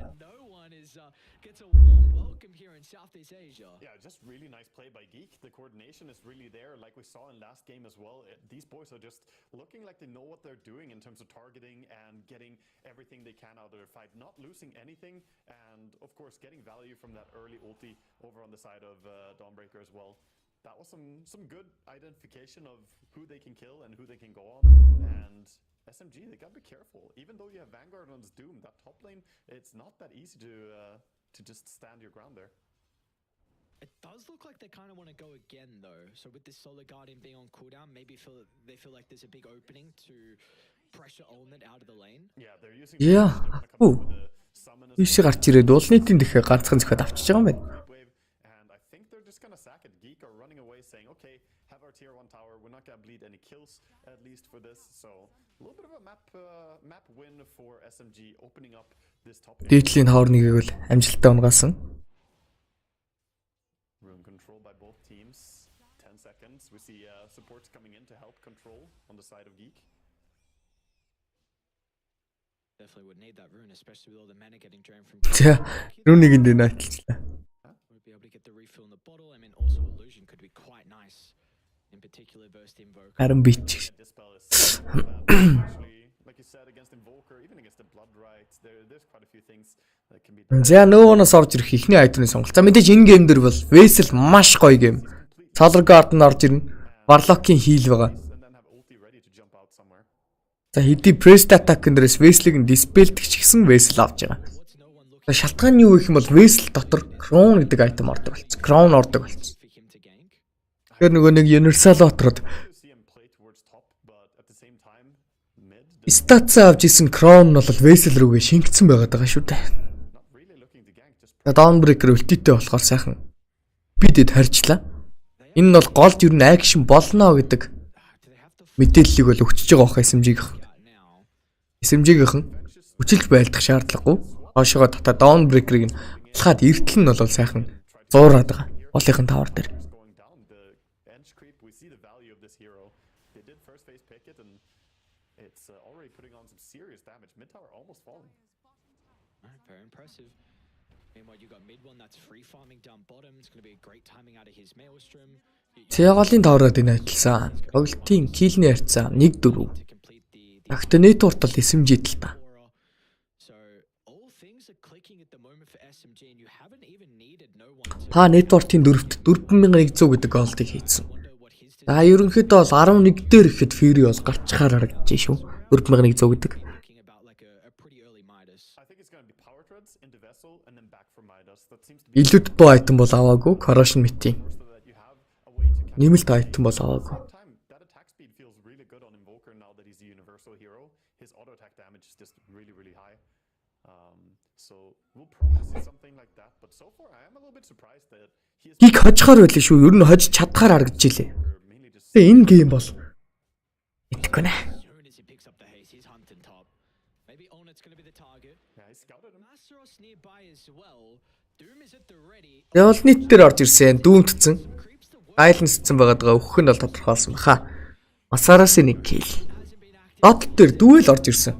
Анимед Solar Guard нь damage бол орж чадсангүй. Force яг үндэ damage авах хэрэгтэй байгаа даа. Force-ийн гейм бол нилээ хэцүү болсон. Энэ геймийг бас нилээ авч явах хэрэгтэй юм чи Force шүү дээ. Падер бол нилээ өндөр анхаарал орж ирнэ. We're not done yet with the action. There's no one in combination with Arfu. Force solo kill хийдэг болж ижил юу н гейм очих нилээ өндөр боломж орж ирнэ гэж бодогдоод байгаа надад Geek Slate-ийн дууг нь. Geek Farm-ийн фан болсон шүү. But at the same time, Geek are striking towards one, using the catapult push here. The defense is coming though. Invoker sitting in good position. За торнадогийн MP setup-а бэлдсэн. Ардталт нь swap-тай винжээ. Prevents any opportunity of escape out of Cox.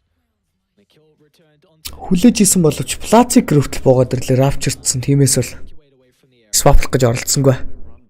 Масаros Date-лийг нь цэвэрлээд фармдаад байгаа. It is still SMG. Яана улны цайны үхлээс болж ер нь бүр хойшлчлаа. Энэ үе атар статсны айтем авцсан юм байна шүү дээ. Бандтай байсан юм шүү дээ. Towards mid here, looking for the warlock.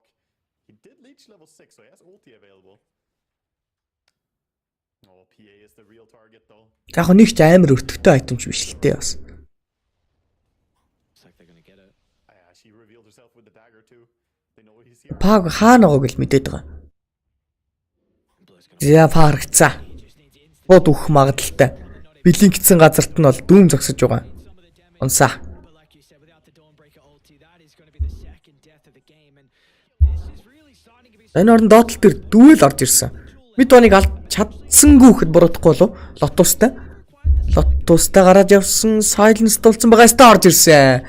Нарманы хувьд бол dominant ингэж лээ. Нарман баг агнинт болж байгаа шүү. Really impressive what I'm seeing from Geek though. The chance that they can get the kill initially during the duel, it still gets that second takedown over on the Bloodseeker. So while they're doing great on SMG and top tower is looking like it could fall any moment. Cox, this man's gonna need some TPs. Doom up in a couple seconds. Зэдэлтэй Pix Paul дарсан. Өөрийгөө харах гэнтсэн. Уг нь Масарос. Гэтэ барьж авахд хэцүү л байна. He's pretty fast. I think he can get to a portal. Is he out? За Facebook-тэй когц. Оо бүр юу ачлаа? Гэртэлчлээ юу ч болоо юм шиг. Oh, no one's gone. Are they gonna hunt? Зараас нөө норсон Масараас орсон. Oh, no way. No way. Is he gonna run through the trees? There's scan on the mark. Do they know if he TP'd out? Оо ямар амар мэдрэмжтэй юм бэ ч тоо. Nonetheless. The noise there. He's stuck. It doesn't matter, dude. There's so many heroes. Яа дөмдөж байгаад алсан. Alright, dude. That is so much hate. They're looking to put force firmly into Эло. the kill, but Desperately trying to get the knight to two wolves there. Not gonna be successful. За Вестлийнхаа чаржиг бол авчиж байгаа юм байна. Coming out Манвокер гэдэг баатар угаасаа one. He didn't make many rotations early. левел нэмжиж тоглолтод оролцдог баатар. Around the map, running all over. Тиймээс Hand of Might гэдэг айтмыг бол ямар ч билдээр тоглож исэн бол авах хэрэгтэй айтем. Анаас нь Might шивтэлсэн байна уу? Difficult for Geek. Any lane they show up, they Map 1-ийг Geek Farm ялсан шүү. Боо 3 цуурлын map 2 явагдаж байна одоо бол. I mean, you see off the back of the kills and the spake he's making. You know, net worth is continuing to grow. 4,000 now. Mashless is even going into that further greed build with the Octarine. So, your Midas is going to be refreshed earlier. The Devour is going to be have a higher. За Force-ийн Blade мэл орж ирсэн. go back for that, and he can be the one playing stationary as the Invoker is just non-stop enabling the Enchantress and the Elder Titan with the moves that he's making. And we can see the reaction already from Geek, like they're starting to tighten up their. Force-д ийм баатар зөгтгүй юм шиг үлээ. That means you're not out of Playmaking-гээ Darkseer Markseer аваад нэг сайхан тэгвэл бол нөгөө нэг юм уу авахгүй бол not the greatest burst damage in the duel, but they do have done all. үнтэй харьцаж тоглохгүй бол энэ Can they even яа дүүлцсэн юу гэсэн swap-лаад имиж бол авч байгаа юм байна. Force. Тэгвэл LC нэг л тохирохгүй байгаа шиг санагдаад. Цаанаасаа тийг санагдаад байт. I think maybe Энэ ууг нь гэхдээ network нь сайн LC яваад байгаа. Ууг нь because харахад нэг л тэгвэл харагдаад байгаа юм. Сони. on the mid lane now? Are they just trying to force some reactions? No one in Arfu hand in hand. Look at Skem to TP mid, and that will all that they'll get out of it. So still this battle fear is continuing to be delayed here from Older, and if you compare the carries though, mid one is well and truly on his way towards a BKB. yeah, definitely he's just progressing really fast. Гик хүмүүс нь өөрчлөгдөг бай. Already having the Maelstrom in hand, he feels, despite the shutdown from the two ganks that he got on the side of Bloodseeker, he is pulling far ahead of the PA. And the bigger story is that the Doom is just farming as well, right? He's that backup, not necessarily carry, but like backup thick core into the late game. As we get to some of those late game and important mid game fights, is actually Cox top lane. Зэолнитийн Fury одоо л орж ирэх юм дэ. Operation of the tree line Нилээ оройцсон Fury. can apply the doom, but regardless if you don't get the kill, he's now completely out of mana and only half health to work with, so he'll probably have to go base shortly. Yeah, so frustrating to get ganked by Invoker like that, because now not having any mana available, he can't ulti in, so he has to get the fountain ASAP, and that frees up a little bit of time. But yeah, this game feels like SMG are doing a great job being proactive about every single move Тэгээ тоглолтын киллний харьцаа бол 7-6. 5K network-ны зөрүүтэй тоглолт үргэлжилж байгаа. that Geek are having currently, because that's giving them some intel on the rotations.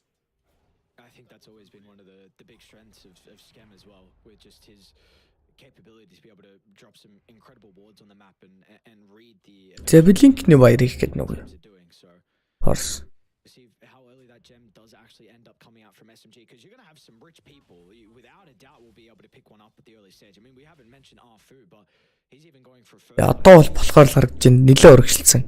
Тэгэхдээ хаяа явчихж байгаа юм байна. Дээшгээ явчих алужийн хөдөлгөө ийцсэн. See the BKB rush coming out here. I thought that maybe you would go for Aghanims now that they changed it. It doesn't get Гурвалжин руу шунж орсон. Масараас та таарсан дүүлчлээ. Дэмэж л авч чадахгүй. Тиймээс Chainsta хийгээд киллээ дуусгах гэсэн зорилготой. Масараасыг алж байгаа. Force нэг kill. victory though, but you definitely will still take the kills at this stage. Yeah, they could have used the Dawn ulti to secure. They would have gotten the kill with it, but at least holding the Dawn ulti and having that to save PA if she gets jumped could be a big thing here, as she is again getting scouted by the Invoker. Cannot catch a break anywhere on the map. Ulnit just wants to hit creeps for just a second, man, but the no one Invoker is all over the map. Их мажор явахад улнит нь байгаагүй биздээ гэж. We wanted to play a little bit more for his own game though, especially now with having no spirit Юу лээ сандгаа. being so close to the mine. Байсан биш үлээ. А PC-гээр салгидлаа. Эн чин буцаад спорт болоод At that point, once you have the Midas, you can again go back to just running around and you know that you're gonna be скэм passively pretty nicely as well. Looking towards what Geek can do right now with this blink on Legion, I'd like to see him just continuously play towards the duel. It is off cooldown again. Does he need to play with the Dawnbreaker though? Because again, we're continuing to see a really big lack of damage for them on the cores. Do you feel like you need to change up who the roaming duo needs to be on Geek? Винжигийн айтан дээр даралт байна уу? Yeah, I'd like to see him Нагнимтай баг болж байгаа баха. Винжи. or at least commit the ulti to have him come in as well. Mid, they see the Enchantress, not the easiest here to burst. She does have Untouchable now. But yeah, getting the dual damage is like a crucial part of playing offlane Legion. The kills are nice and all, but he's really missing damage. Only 10 at this point after all these attempted duels. And you, without a doubt, need him to scale this game. Яа хоёр талаасаа 3 смок. Moment, I mean, you see the network. Нэг нь дээш нөгөөх нь доошоо чиглэлтэй. To be honest, so Force is doing a good job to keep up, but actually mid lane will hold that. Both sides are going for their own smoke play, but it looks like SMG will convert first. Going underneath the tier 2 tower, they know no fear as kn1fe weren't home to protect Cox. They're going to go straight to top straight away as Force. Oh, he could doom him. They know we teleported here. And Mastros, let's see if they're going to feel He's holding it? use the doom. Ядуун орж ирсэн. Хэлсийдэр. Mid one's going to be able to chase Анас нийти. a long run down. The phase is going to Астралоо явуулж байгаа шууд стомплох гэж оролцсон амжилтгүй. super cry Модон дундорж өхөлж бол чадахгүй дөрвөн баатар. out. Now simultaneously Өгснөр хилний харцаа 8-8 болж байгаа. they are well aware that no one is completely isolated from the rest. Яй. Have the rock to play with. Ууг нь торнадо дожлсон. Метеор дожлсон. Өө амар тоглолт нийт. Blow him up. Oh, the tips again. Much needed kill, and yeah, like you said, the tips will go. Ямар амар тоглолт вэ? I mean, he was pushing his limits a little bit too far there, as they already revealed everybody else top, going hard on the PA there. I understand dropping the EMP and like messing with her, but he even chased and tried to commit for killing her, which again, against both the Vengeful and the Warlock having those saving tools. Ядуун удахгүй тоглолттой 21 дэх минут. Хэлхэндээ. Цоолор авч илээ. Оо тэгвэл ч яг нэмч мэдгүй л дээ. I think at one stage it went down to about a 3k lead. We're back up to 5k now, as they were running underneath the dire. Паагаал бафлах гэдэг да. Reacting this time, they're going to Өө тэр скемийг зодоо алчлаа. Центавраар дисвэлт санстрайк орж ирж байгаад. finally Загтаа зөрөө тариг инча болон лацикрыг унгаасан. Ой пик оф гой тоглолтууд явлаа. prevent kn1fe from getting that much needed double kill. Хагийн дэмэд юу н орж ирж болохоор болчихжээ. She has the Deso, by the way, so YouTube нь ABC Sport гэсэн нэртэй YouTube байгаа ш. getting those early kills with Deso feels really fantastic. He gets 4 from that fight, and any bit of damage on PA, no matter how small, gets amplified quite a lot when you get those crits going. Өөх масараас ямар амар. Онолтой харамж байна. Looking for if they can make some bigger move though again by Geek here. They still have still have a little while to go until they get the BKB over on the PA. I think that's when they're really gonna open up. Looks like Tormentor is the call. Seems like SMG are considering about contesting, or maybe they're even pinging Roche's. Тэгээ доотлол дээр SMG бөөнөрөө тэгбиц. Одоо л ер нь Рашантай ойрхон тоглолтууд л явагдах хэвээр доо. Best Roche though. Өдрийн цаг доотлол дээр Рашан байгаа. Maybe that's some value that the enemy won't suspect us to be going Roche, but you're not showing any hero anywhere on the map. I think Godlike гөөгөө гинэ. on Geek Окей. up right now. Yeah, they're drawing it. They're scanning it. За зөрөө смоклсон гиг. Cooldown. Ро орцсон гэсэн мэдээллийг л авцсан байгаа да. No rock as well, so some really pivotal ultimates for kn1fe won't be available. Oh, it's dropping low. Яа нэлийн цусны гачигдaltaй багт нь очих юм дээ. Смок задарсан. It's just a distraction. За дүүлж байгаа юу ч гэсэн эндээс. Алах гэдэг нь гэсэн стомп ороод ирлээ. 3 дээр стомп. Хөөе ямар амар үлтийвэ. Итиг ультимейт бүр савчлаа эндээс. Зодоод алдсан ч үнэл. Нормалыг ч гэсэн алах бод. Оо санстрак. Яа. Damage. Oh, Jan, well, great position in the tree line. Yeah, that is such a good position to sit in when you're taking Roche as Radiant there, and you know where the enemy are. They saw that they took the Torment. Яа ямар амар юм болчихсон. Positioning of all of Geeks, so using that advantage of having that bit of intel, and now with Aegis in hand and BKB on the Bloodseeker, he'll be hard to bring down. And we can see the rupture in these fights. It's just a tricky thing for them to deal with. You can't just swap save. A big part of their draft is that you want to be able to use the Vengeful to save someone when they get targeted with that swap, but you would basically just kill your teammate if you try. So he didn't even, get a chance to do that.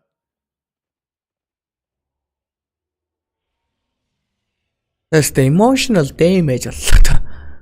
Yeah. Таны хууг нь яг тэр захлаад энчатай таарахгүйгээр явцсан бол амар гоё боломжтой нөхцөлөд л байсан да.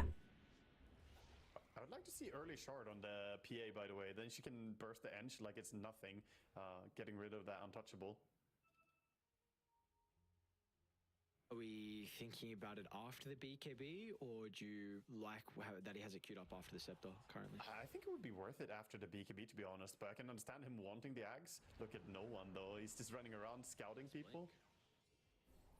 No team. Яа гейтэн суусан. Санстракин дээрс мэдээлэл авчлаа. Cold snap гаргаж чадсангүй. The cold snap, Энэ цохилт бол амдаа байхгүй болчдөг. but didn't have cold snap ready.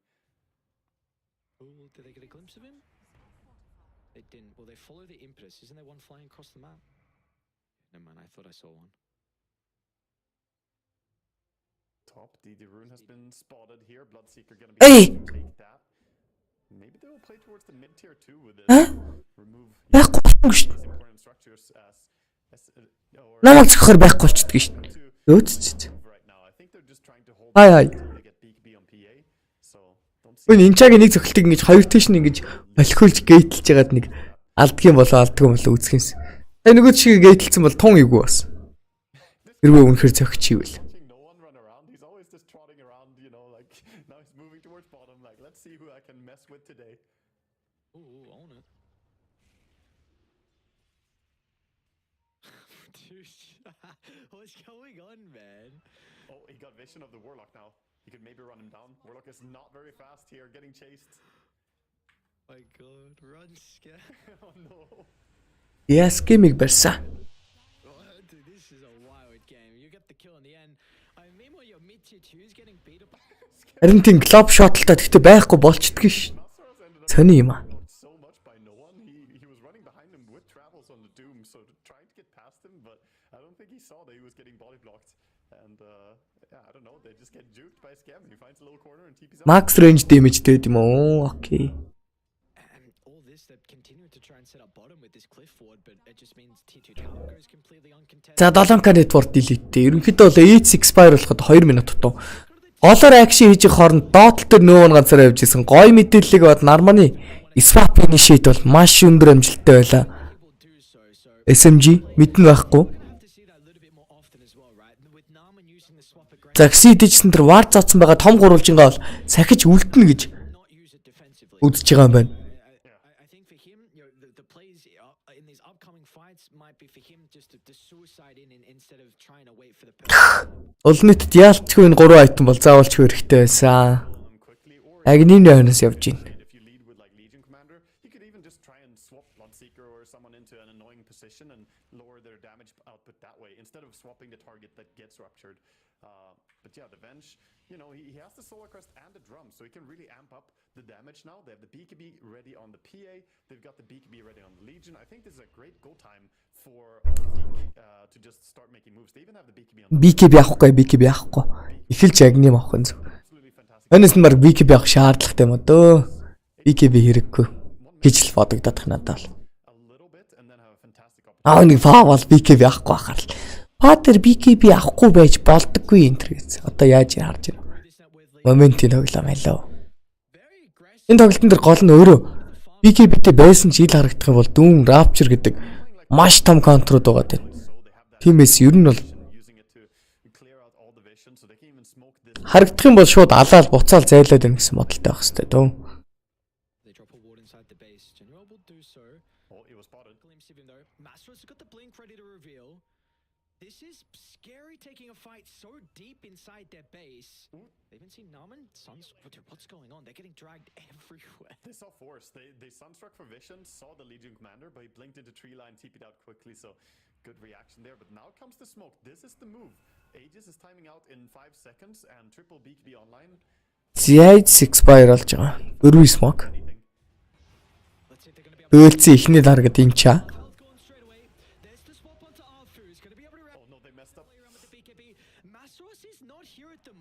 This is still going to be an okay fight, but they are very hesitant with not having that information at all. So Geek Fam, oh, back off. Did they get the victory? Yes, they did. So at least they got the dual damage, but they got the BKB used. Yeah, they got the one hero burst, but they messed up. Зие тоглолтын kill нэрцэл 11 13 байгаа. Гэхдээ гол нь network-ны давуу тал одоо хүртэл SMG-д байна. Энэ бол гэхдээ ерөнхийдөө бол дүүм гэдэг батар эффект л орж ирээд байна л да. Пагийн хувьд бол хангалттай айтемтай болсон. Ерөөс нь левел нь ч гэсэн 19 хүрчлээ. 3 левелийн Coptegrice. 3 левелтэй critical, хангалттай өндөр critical-ыг бол хийн. Нармын эндээс swapсан. Нөгөө талаас өттийгөө кастлчлаа. Масаросыг аль гэсэн бодолтой Rapture орж ирсэн. Уулны тийгээд нилээ хэцүү болчихж байгаа юм да. TP-од хийх шаардлагатай гэж үзсэн.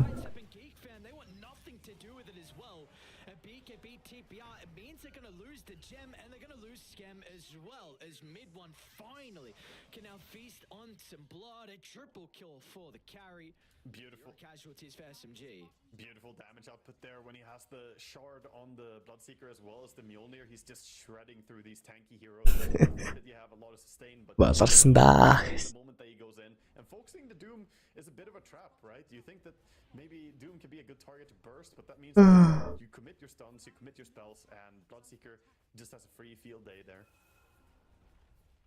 The mid high ground push, it's pretty damn fast here. Tower already gone. BKB авцсан биш үү? Тийм биш үү? Би бүр хараагүй байх та. Зэнд инвокер дээр дүүэлдэд алдсан. За голынхаа тавар 3-ыг алдсан ч гэсэн ер нь зөрөд акшн хийгээд амжиж байгаа юм байна. Уулны дорж ирээд алсан. Агнимынхаа өнөөс шууд divine аавна гинтэй. Пөөх ямар ууртай байна олнит. BKB авсан болохоор сайн өгсөн юм аа гэх шиг. Тэ нэрнгээсээ саяных шиг хэрвээ ингэж харагдаад Rapture дулчиж байгаа тохиолдолд BKB авах шаардлага байсан юм болоо та. Нах надалав нэг нах санагдаад их юм. On the Doom was a little bit optimistic, but turning this around here. Also he did go back for the shard before Aghanim. So Olnit on the same page here wanted that extra bit of Энэ тоглолт харин ингээд Pater маш их pressure байгаад байгаа болохоор LC геймтэй байгаас юм аа. LC-ийн гейм ерөөсөө байж чадсангүй. Тэр лейн ууг нь дажгүй лейн байсан боловч ялагчаар дандаа нарман тодроод нарман өх килийг наваад нарман дандаа өхүүлэнгууд хойноос нь солог XP энтер авч үлдээсэн л та. Тэр LC-д бол нэг гоё байж чадсангүй. Yeah, we see a bit of a replay there of the jump as well. I think Lincoln's could be a good option to try and deal with it.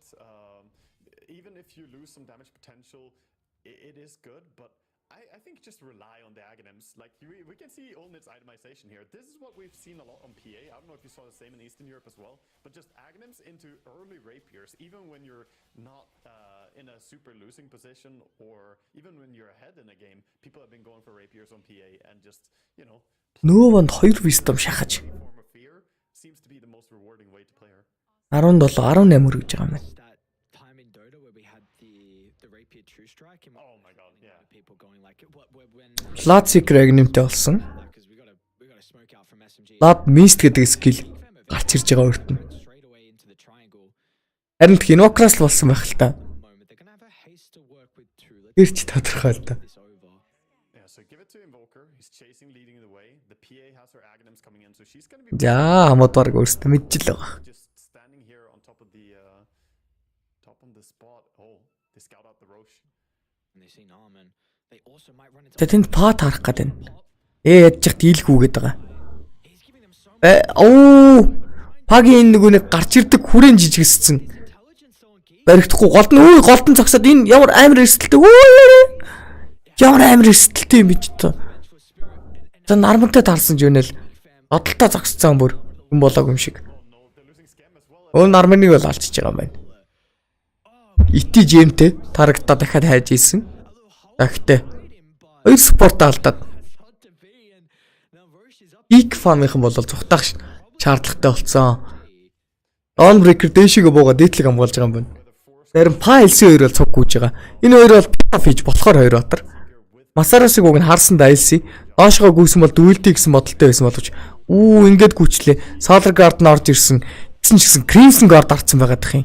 Үхгүй байна. Амар танки байна. Эргэж хараад үнцээ. Па баларсан да. BKB дарахт нь бол итгийн үлтээ ороод ирлээ.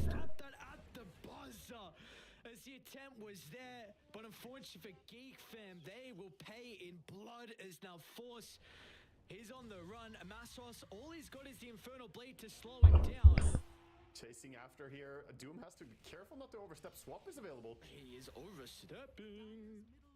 Yes. Гэтэ амар сайн байна гикслээ. Энэ би бүр яг энэ па варлок хоёр нийлээ гэвэр ямар ч яоцгүй санагдчихсан.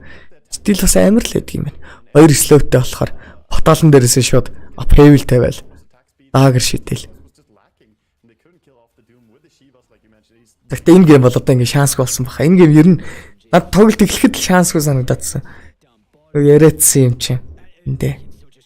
Па дээр арай л хачаа өрүүлэх гэсэн. Дээрэс нь Force гоё геймплей плеймейк хийхээр гоё тоглодог юм байна.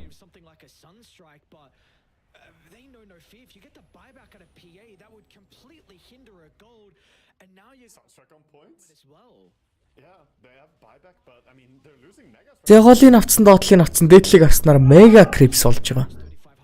Огц орж ирлээ торнадо. Метарыг унгахад нөгөө талаас нь chaotic орж ирсэн. За хасхныг хийгээд дүүлцсэн дөө өгн Лацикрийг алсан. First off нэрч юунэл гараж явах гэж оролцсон боловч Пагийн крит ороод даагрын дээрээс нэг кил масараасаа дахиад алхна. Алсаа. Энэ Пагийн дээдэл төр критикалтхын өмнө нэг юм мэдээлэл ирдэг болсон байгаа даа. Тийм болохоор энэ инчентрес математруудыг алхахад маш гоё болцсон. Юу блэ Doom item хорхоо болцсон. 25-ын талантан дээр юу mute гэдэг тааланд орж ирж item хордог болцсон. Doom-ийн ultimate skill одоо skill хорно. Тэгэнгүүтээ цус нөхөлтийг байхгүй болгоно. Ancient-ийн 6 шиг.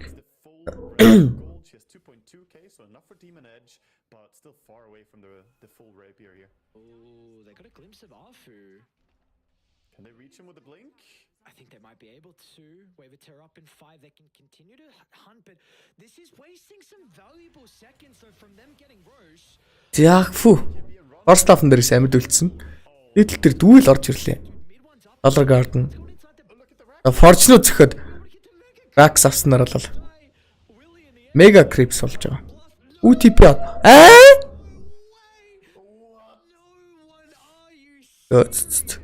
Абур нэмээ сан тавьж байна. Энэ дээр бай.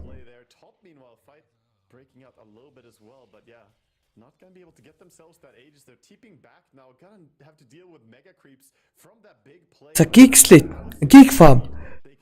Slate. Жидхи. Geek Farm-ийнхан юу яавал мега хамгаалахад яг тохиромжтой ганцхан па гэдэг батар л байна. Зүгээр гаргаж болдог орк гэж юм уу гинэ. Өө штэ бараа. Энэ би бараг харинч Doom-ийн энэ шинжилтийг сайжирсан гэж бодоод байгаа штэ. Doom чи ер нь тэгэл Might-тай докторын хурдан фармлчдаг батар. Might-тай батар чи ер нь левел нэмэх нь амархан. Лейт рүү орчих юм бол бүр сайн л гэж орж ирээд байна. Гол нь цус нөхүүлэхгүй байгаа даахгүй. Өмнө нь болохоор одоо энэ lifestyle-тэй батраад main fight хийдэг одоо SF massive ч юм уу эсвэл ямар ч хамаагүй зоддог батарсан юм. Үл клик, right click хийдэг батрууд lifestyle-тэй байхад дүнцэн байсан ч хамаагүй зоддог байсан. Одоо бол тийм байха болчихж байгаа. Нэг хүн дүүмдэд хайдаг майдаг ч юм уу нэг тэгж тоглохоо ерөөсөө болц. Дүүмцэн дарагтаа дуусгадаг болцсон. Тийм шалтгаантай. Lifestyle байхгүй, lifestyle орохгүй, цусны хөгдөхгүй. Skill хийхгүй.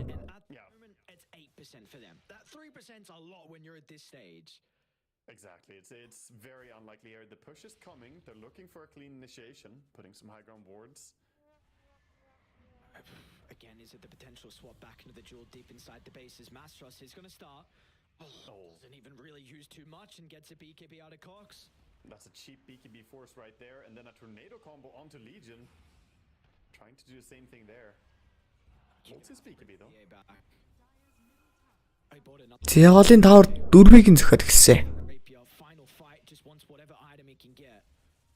Good man fighting item, but they have to go. They need to find an initiation. Legion is smoked up. Looking for the jump. Start on there. I mean, Aegis on the Bloodseeker. Even if you jump him, you gotta kill him twice. I don't know if you can start with duel on him. They'll pop the Lincolns and they might go now. Armin's still looking for the angle. Meanwhile, Mastros as well is just trying to put their attention over towards the Doom. They're even going to Alacrity the Enchantress. Зягалаас зөхиод л авчдаг юм уу?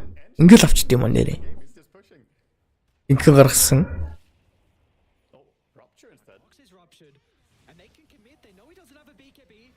Force is in first though. Mid-one as well will get the finishing blow. It's a decent rock to help them reposition.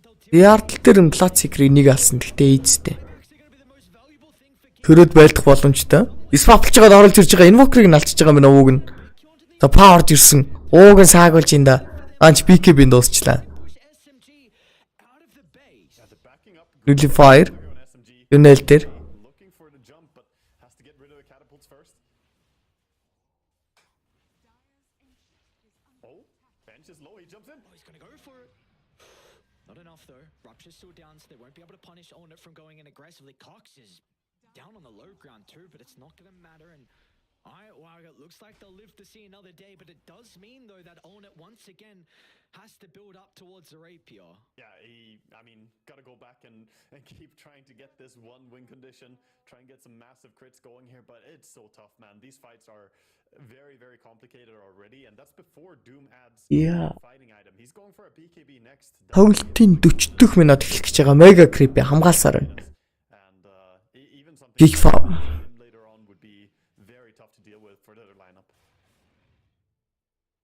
Ultimate Nuclear Fire авсан. Great wave and Honest and Divine авна гэж байна. go for it. What a read from SMG, but I also have no idea how Onet knew that was happening. Pretty goddamn good read from him too. Yeah, he's definitely got a sixth sense going here that, you know, he wants to push out the mega creeps, but the moment he starts showing, he knows that they're gonna pay attention to the side lanes. Even if you're in blur, they are hunting for you, my friend.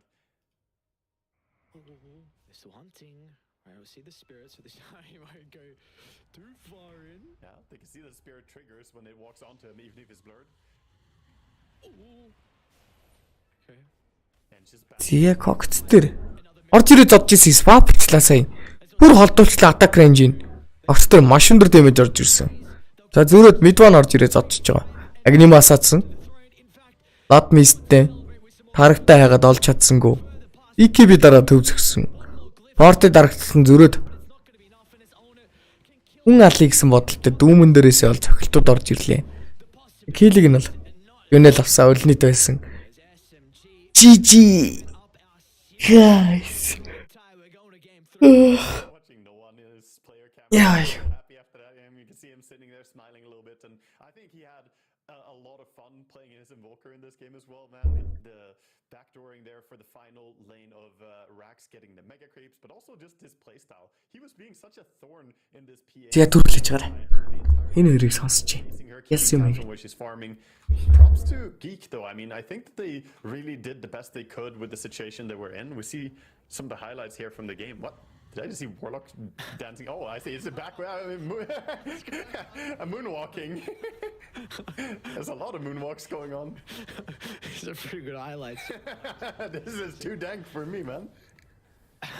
What's these are the best moments of the moonwalking? Right, we get to see that last fight again. I like it, but yeah, the pick off from the rupture. I think Bloodseeker was a great reaction draft from SMG when they saw the PA. We could see so many fights the rupture, even if it wasn't targeting on PA, and sometimes even just against Legion or against the Dawnbreaker, it had the same effect. You just lock down a core, prevent them from being able to be saved with the Venge, and maybe Bloodseeker is just a really great reaction read to Vengeful, because she doesn't have the strong ability to save her teammates that she normally brings to the table. We gave the MVP previously to Cox. We had an incredible Primal Beast performance. Do we feel like, though, the opposition mid laner deserves it? No one this game with Invoker? Or how are we feeling? I think so. I mean, he did have a moment where he kind of got caught a little bit too aggressive, but overall, his tempo that he played with here, it's hard to emulate exactly what he did here. I also want to give a bit of a shout out though to kn1fe on that Elder Titan. I think he really knew what he was doing. Like, he played a pretty clean game against kn1fe here, going 1-2 and 18. Definitely not a shabby performance as well. So a bit of a different look that we got out of SMG in this game in particular. You know, we saw previously the unconventional offlane Naga. You know, we got the Invoker support as well in that other one. This time we get to see no one on his ever so uncomfortable Invoker, and they're able to make it work as well. I mean, you gave props to kn1fe. We can even, you know, I think Januel as well with a lot of his positioning. I think some of the early game moves and helping open up that map, which meant that Mastros could, you know, freely be the highest net worth in this game, and you know, he had a lot of impact with some of his dooms inside the fight. So I think none of the cores did the role that they were required, but also definitely the support in kn1fe and Januel. So, you know, we're going to be going the distance here for our third series of the night. kn1fe, SMG battling it out. One team, of course, will be able to move on into the upper bracket. Still, these both sides, they have that second life potential, but if you're going to make it into TI-12, it is going to be a dangerous run from going all the way through the lower bracket, and we'll have to find out which team that will potentially be getting dropped down, because so far, you know, it is looking very competitive between these two. But of course, a quick break. When we come back, we've got Game 3. We'll see you guys soon.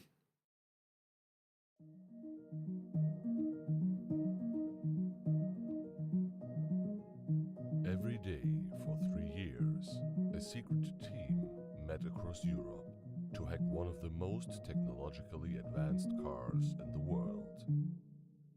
Meet the Deloitte cybersecurity team that developed new state-of-the-art automotive software defenses, making the world safer for drivers, passengers, and pedestrians.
We're going to see a Game 3 come up very shortly. The boys on SMG able to strike back and tie us up in our third series of the night. Looks like the series is living up to the hype as well. I mean, of course, a lot of people, what were the expectations heading into it with SMG? You've got some really star names on there, but for kn1fe as well, you've got some star names that have been around in the Southeast Asian region for quite some time, and these teams are having one incredible battle at the moment. And Waga, I don't even know who I'd feel like is the favorite heading into Game 3 now. Yeah, very tough to say who's gonna take it here. Of course, we did see SMG just pull a very nice win here in Game 2, but Game 1 also looked, very shaky from them. Didn't really look as crisp in execution. So going into Game 3, it's really gonna be up to, both the teams to prepare well with both the drafts and be on top of their game, because the last game, it was a lot of fights, a lot of skirmishes, and you have to have such good read on the map where you want to take the pickoffs. And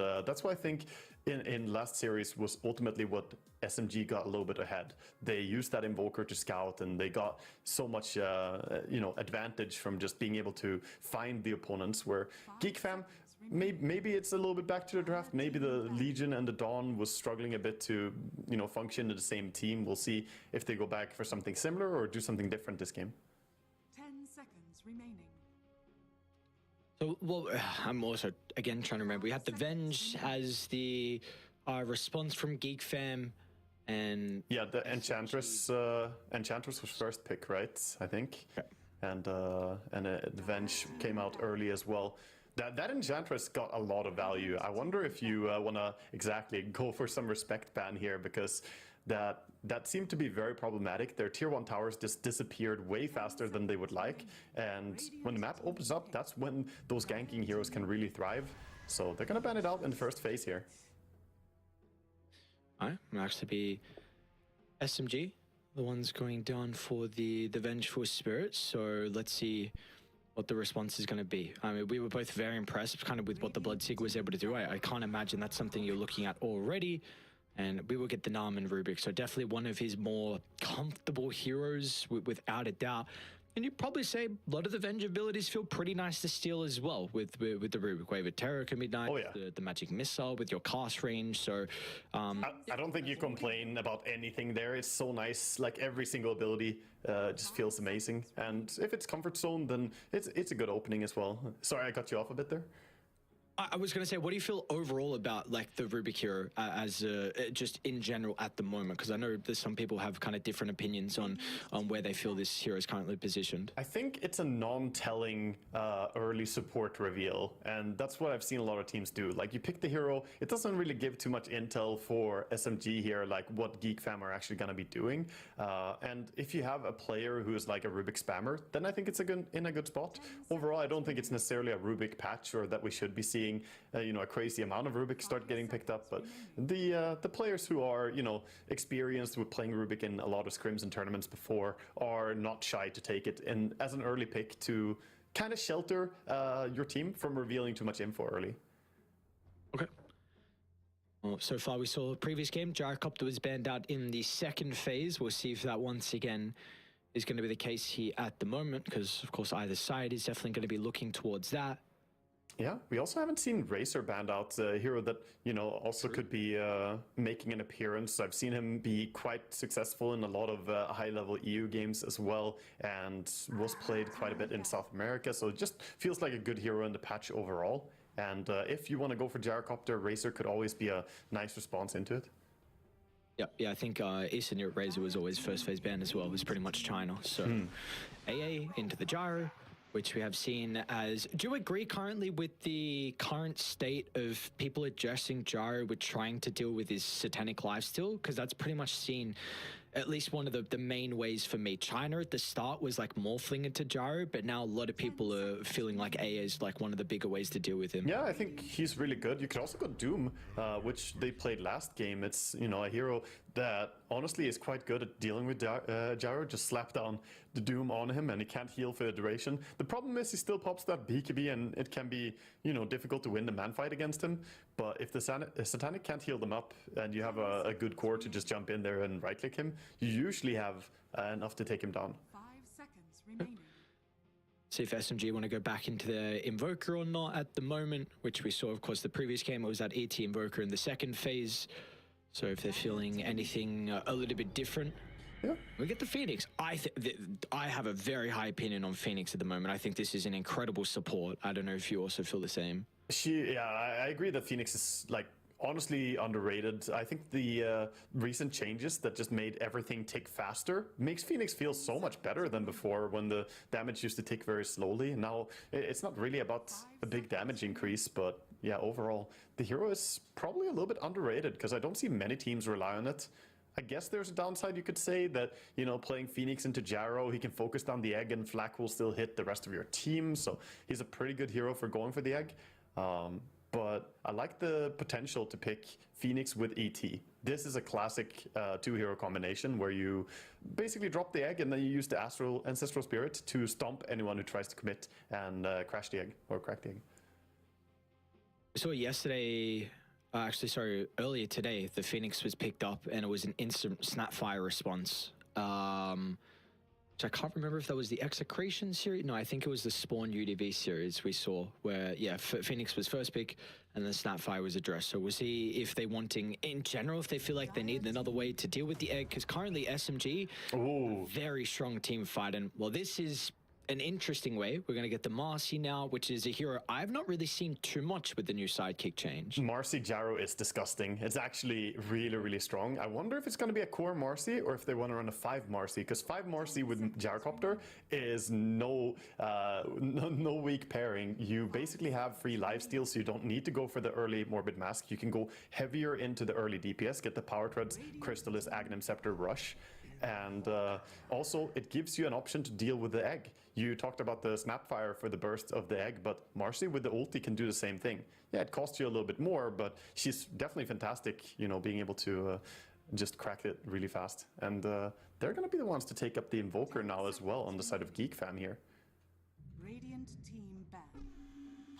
Response for them, it's going to be no one's puck. So a lot of team fight out of SMG, and really not much that Puck has to be worried about. I do think Rubik is probably one of the better supports against Puck.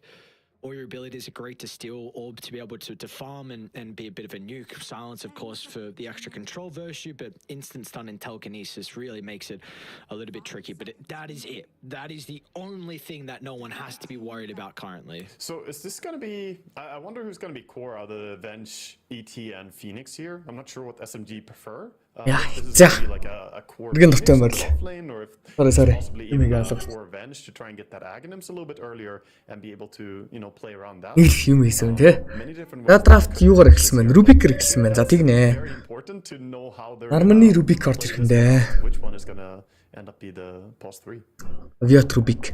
Ер нь 4 тоглодог хүн тэгээд Рубикээр тоглохгүй нэ гэж байхгүй. Тэгээд Нарманы Рубикийн хувьд бол хэдүүлээ мэдэн шүү дээ. Virtus Pro яаж хажиж ийла, юу болж ийла. Гараг надаар хэлэлтгүй сайн мэдэж байгаа. Рубикээр драфтыг эхлүүлсэн бол дараагийн пикний үйлбэр Gyro гэж юм. Энэ одоо яг өмнөх тоглолтын дээр ярьсан шүү дээ. Dawnbreaker-тэй Winjet-тэй тэгэнгүүт swap-тлах потенциалтай хүнийгээ ингээд сэвэлдэг болчих шүү дээ. Тэгэнгүүт Gyro авчил гоё ядг юм а гэсэн чинь энэ удаа Rubik авч байгаа Gyro авч байна. Ягаад вэ гэхээр Tormentor унгаагаа шаар таваад өгчин. Тэгэнгүүт Gyro-гоо сайхан нэг сайхан хойш нь татаад өгчиж болдог. Нөгөө талаас Winjet ET гэсэн матрууд орж ирээд тойноос нь Phoenix орж ирсэн байна. Phoenix Pack. За мэдээж Geek-ийн бол Invoker авсан.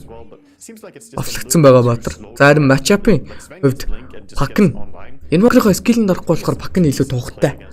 Энэ дөрвөн баатрын альч баатрын скилэнд юу н орохорг барагдж байна Pack-ийн хувьд бол. Rubik жоохон төвөгтэй байдаг. Хоёроо алдчихгүй бол гайгүй.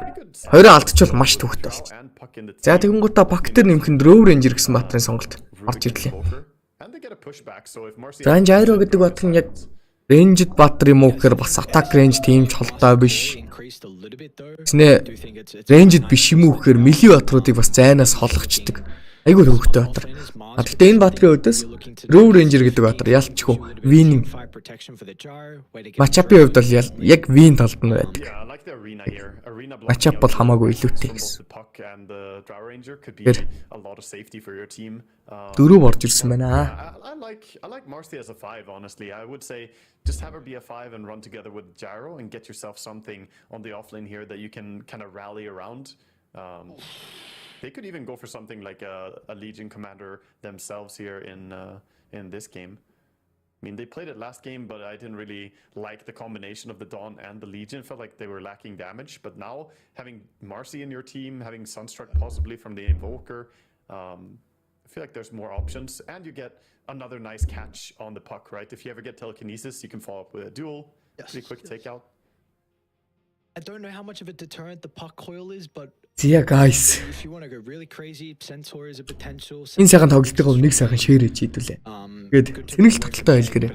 Байнгын Another blink initiator, which нэг is л one we таталтаа haven't хийж байгаа for quite шүү. some time, but again, importantly, like pretty much all the heroes we were suggesting, you just got to find a way to get on the drow. It's just as simple as that. You need a hero for force to be able to initiate. Gives you a little bit of control as well, which can help set up for Cox's combo as his game goes on. Yeah, they get some nice stuff to jump the Drow later on, but I'm a little bit concerned about the lane picking Axe into the Drow lane. It's not always the easiest lane to go up against. By the way, we see the picks now from the players, so it's going to be Masaros on that Venge. So looking to be a +3 Venge, and it's going to be the support Phoenix here. And yeah, I think I like this choice, by the way. The Venge core, I think, is more crucial here than either ET or Phoenix. They don't really need the items as badly. Okay. How do you feel about this one? Because again, we've had a very back and forth. За сүүлчийн пик. Орс Акс авч ирж байна. Акс уг нь гоё л юм байна. Уг нь гоё. Тэгтээ Do we feel like we're in store for another relatively even game here? энэ стейжид авч чадах уу гэдэг л маш том асуудалтай байна. Both no one and Cox. Энэ стейжид гайгууд авчих юм бол Аксын бол гоё л гейм байна. We saw what Invoker can do last game, but Puck is also, right up no one's alley. He likes these type of blinky heroes or jumpy heroes like Storm, Puck, and Queen.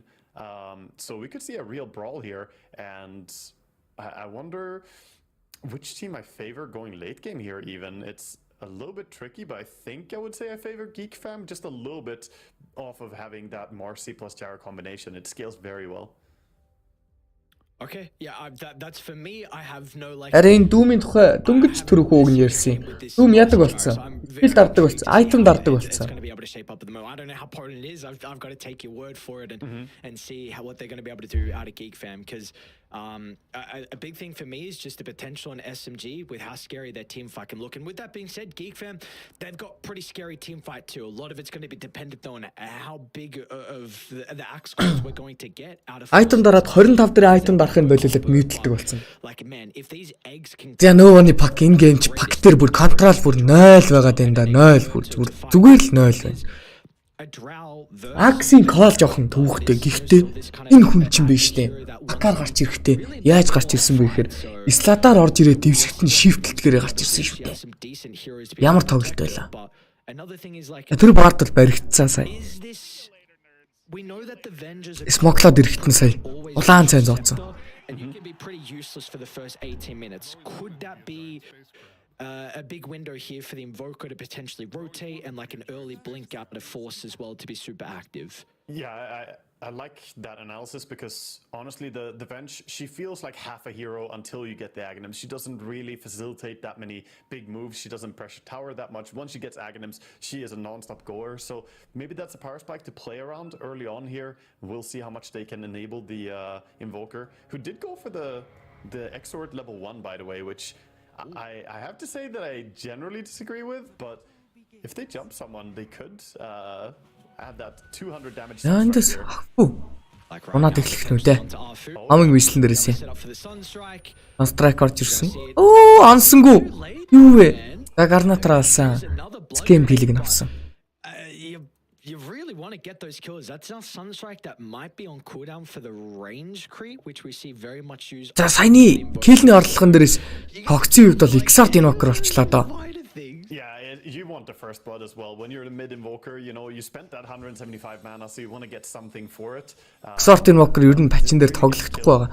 Шалтгааны Exort нь угаасаа юу яахгүй байгаа. Damage нэмэхгүй байгаа. You know, go now. He was going towards mid and blocking. There we see that Sunstrike. At least he does get the range creep, but that means he's down to 100 mana already. Using 2 Sunstrikes, that's so costly.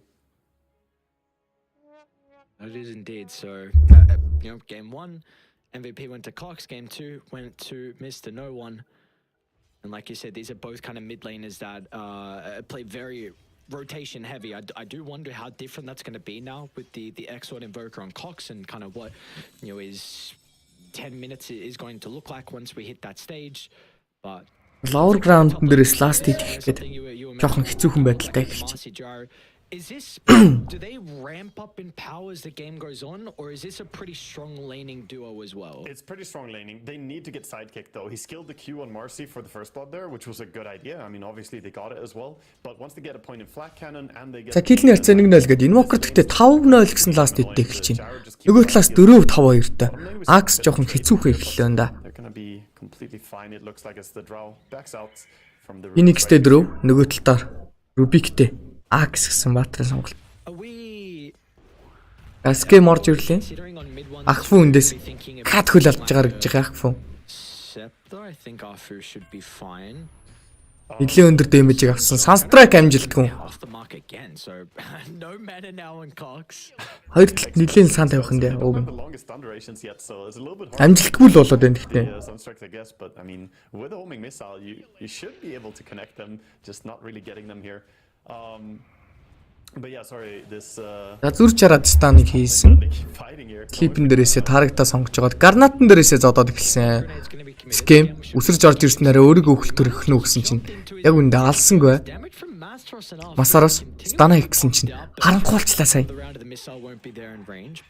Yeah, the reason why I brought up the scepter on the draw is because, you know, we spoke about in the draft, like the Gyrocopter relying on Satanic. Now you're going to be able to pick up that extra life steal from the sidekick. So do we think this is something that mid one would be considering with his Aghanim Scepter with the hypothermia? I think it could be a pretty nice addition. I mean, Aghanims is an item that a lot of people just enjoy going for on draw. It's a lot of damage. Дээдл дээр Масарос Sunstrike орж ирсэн. Масарос эргэж хараад Wave of Terror damage-ийг нь хаасан. Энэ афусаа цохилтоо канселчлаа. Тэр хоёр дахьд канселчлаа. Ингэснээр алахгүй болж байгаа гэсэн цэргүүд орж ирээ зөксөн. Move speed илүүтэй. Нэг зөхөд дахиад нэг зөхөж амжихаар харагдаад байна. Тэгтээ алхааргүй болчлоо. Ахфу бүрстэй маш флоп байна да. Манай дэд л уг нэлээд давуу тал гарч ирэхлээ. Ахфу мо тоглож ивэл сайн л. Энэ оронд Qual бол last hit-ний 1 рүү ороод ирсэн 17-3. Нөгөө талаас Invoker бол 16-0-той. Steps up to do any form of last hitting. Masaros is going to be immediately jumping him. And with this big creep wave, it's a bit tough, man. You're losing CS if you don't contest the creep wave here. They're going to be able to block the pull as well. Nicely done. So yeah, kn1fe, even though they get the kill, they are definitely losing a lot at this top side. Yeah. So will come out though and repair some of the damage. So looks like he'll be back in fighting shape on Ulna. За хоёр хороо зэргийн дор танклж явах нь үлний төрөө дайрсан. Скэм буцаад ирсэн. Энэ скэмийг ямар муу харж байгаа юм шиг тоглолт юм бэ? Огт харах вард байхгүй шүү дээ. Та скэмийг хаанаагаа мэдээллийг нь мэдгүй цаашаа явсныг нь мэдээгүй яг явахыг харсан юм шиг дайрсан аа. Наашин төгсөн чинь буцаад түрээд ирж байна.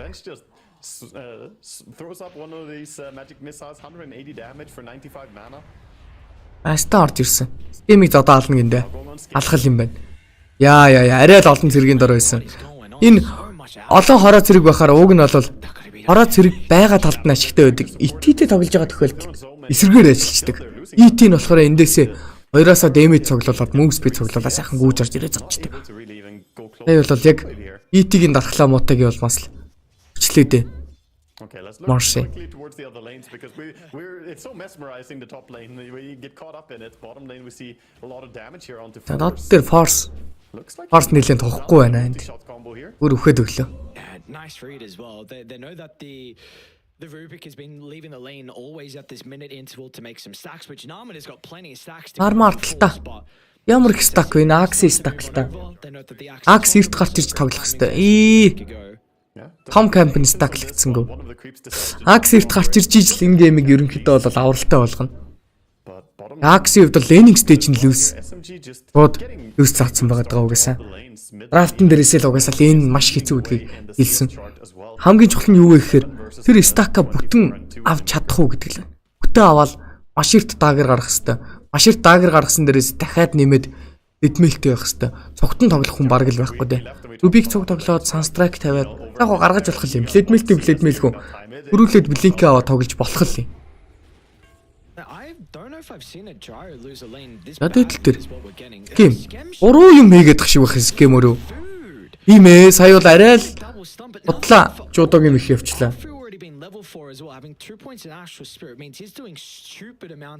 Диспоз бол сая хэрэггүй байсан баха. Ман стак хийх гэсэн. Хилэгж байгаа юм байна. 6-гийн power rune contest. Доотлол дээр гарч ирснийг нь бол нөө нь ботлонд байгаад авлаа.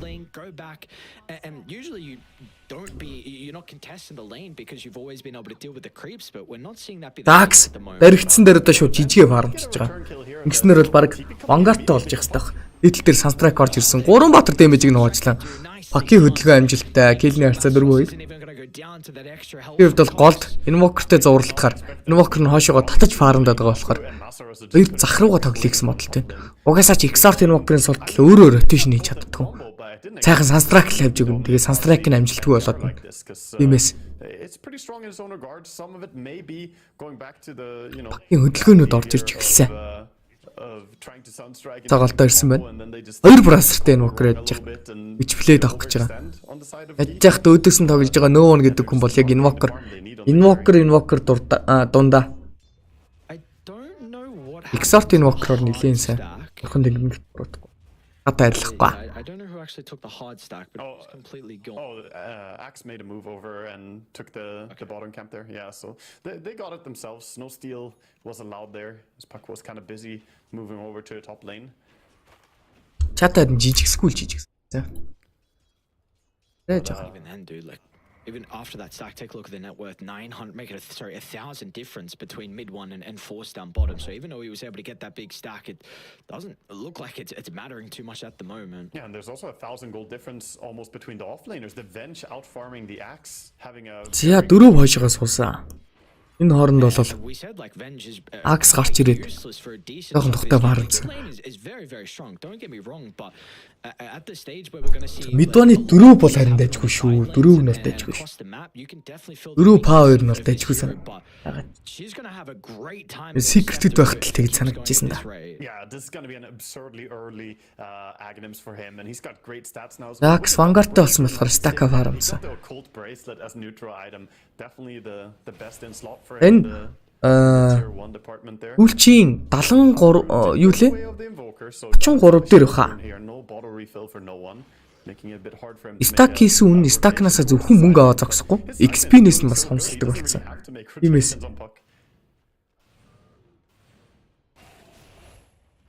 Rubik бол нилээ. Яргалтай л байх хэвээр. Одоо баг 9 мөстөр 6 орж ирэх хэвээр. Rubik-ийн 6 урдаг тайминг бас нилээ. Эвгүй шүү. Maybe he goes for a full Kayasanj, pretty common as well to see. Энэ stack-ийг ингээд нэлээ эрт авчлаа. Тэрнээс энэ хараа саяных бол том гурвалжин дээр байсан stack руу чиглэсэн хөдөлгөөн баггүй юу? Яг саяны хөдөлгөөн. Арай л яачлаа. And then also getting extra auto attacks out with the phase shift of course. Арай л Yeah, it was 20. Арайч шиг. 20 to 35. Илгэсэн дээр ерөөсөө энэ нөгөө нэг надаас гаргаж байгаа юм тэр чат байгаа дээдлийн YouTube, Facebook-ийн тоогоо өөр юм байхгүй шүү. Yeah, right click pop. Илсэн бүгдээрээ цаанаасаа гаргаж ирж байгаа юм чи. So it's interesting scaling late game now.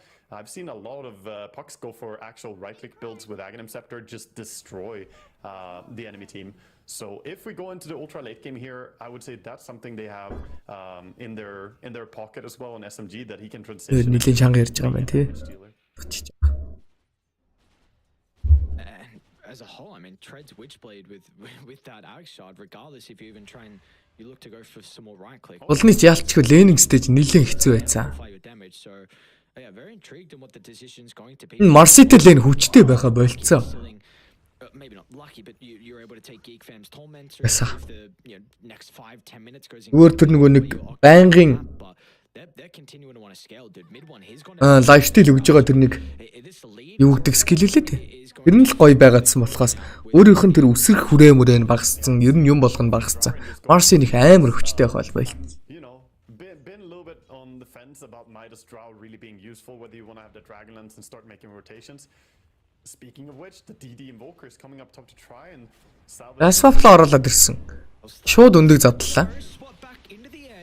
Улны тэгтээ үхэхгүй юм биш үү дээ. Мультишотыг хийсэн Кокоц эндээс нэлээ үгүй байдалтай silence тулцсан байгаа. Өндөг байхгүй. Стандарт ална гэж ийн. Алж чадахгүй харагдаадахын Кокцыг бол Торнадо эндээс Dream Coil орж ирж байгаад алчж байгаа юм. Dream Coil-ыг нь авсан. Яа, Coil авдаг маш аржантай шүү. Энэ дийлдэхгүй байгаа пакийг одоо бол алж чадгаар болчихж байгаа. Ruby Coil-тэй гэдэг мэдээлэл бол орж ирнэ.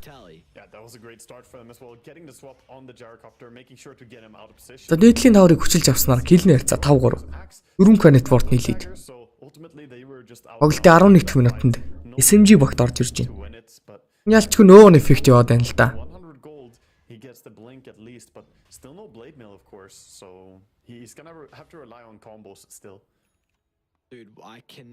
Нөө мид ван хоёр нэг багт тоглож байна. Та нар анх мид ваныг яагаад мид тоглохоо больсныг мэдж байгаа гэж. Нөө ванд ялагдаад болсон шүү дээ. Нөө ванч. Тэнгэрийн шүүгүр.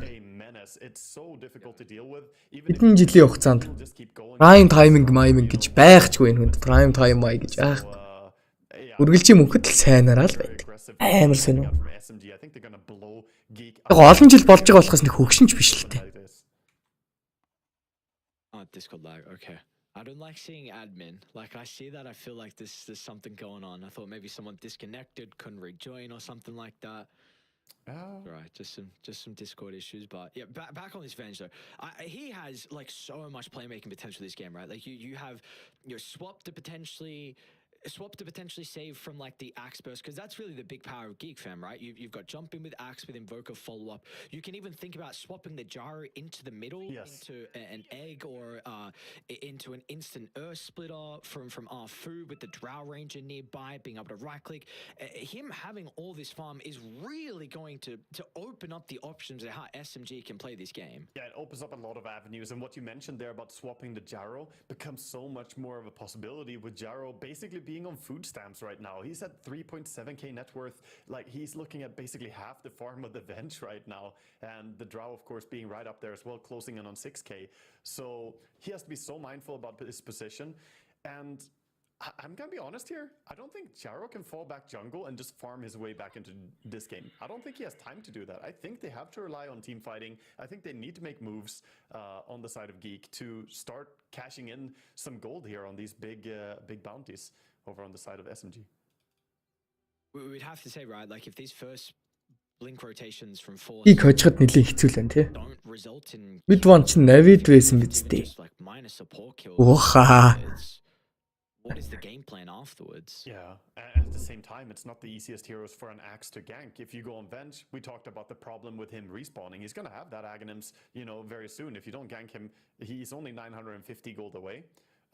And blinking onto a puck can also be difficult unless you're, getting lucky with the smoke and getting vision. Looks like they're having some Discord ping issue. 215 ping on Discord is Oh, we muted. I've always wanted to be a giant space. I've always wanted to That's so funny. Yeah, it seems like they need some help right now to get this sorted. They said something about that they need to join first in Discord, I guess, for the way things are set up. Авид биш фанатик байсан да. Hopefully get that. Фанатикт байж байгаад дараа нь нөгөө нэг сая Geek-тэй байхад нь тэрүүгээр нь They're saying ready. дөрөв юу хоёрын байжгүй гэж бодсон гэд. Дараа нь Secret-д ороод тэгээд өвжид ороод одоо SMG. Guys got to be huge. They'll be able to get a freebie onto the Phoenix. Soul and Coil coming to play for Namen. That's some really important experience as well.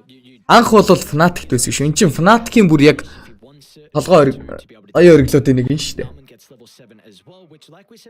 Fnatic-т байсан. Тэгээд Secret-д орсон. Secret нэх удаагүй. Get some items to help with his positioning. Maybe he can be pivotal as this game goes on as well. But really, Навид бол байгаагүй шүү. all on force and what he's able to do now with the blink. Yeah, I completely agree. He needs to, find these big moves, and he doesn't have the blink on him. Did he hide it? Is he putting it somewhere? I think he's hiding. Yeah, he's just holding it. Авид байсан юм аа. He's holding it mid, so they. Mid байна уу? But surely they must know. I mean, 12 minutes. The axe hasn't been shut down that much. He only did once, and they know he's been farming jungles. Мэдгүй байна да. Авид бид вон байсан түүхийг өстой мэдгүй. I also think that SMG are well aware that. Та бол нэг худлаа л гэж бодож байна. Where is he? I know it's going to change very shortly when he gets a blink, but Авид байсан гэж та нар нөө нэг яриад нь уу? Нөө нь бол Авид байсан. Мид вон л байгаагүй.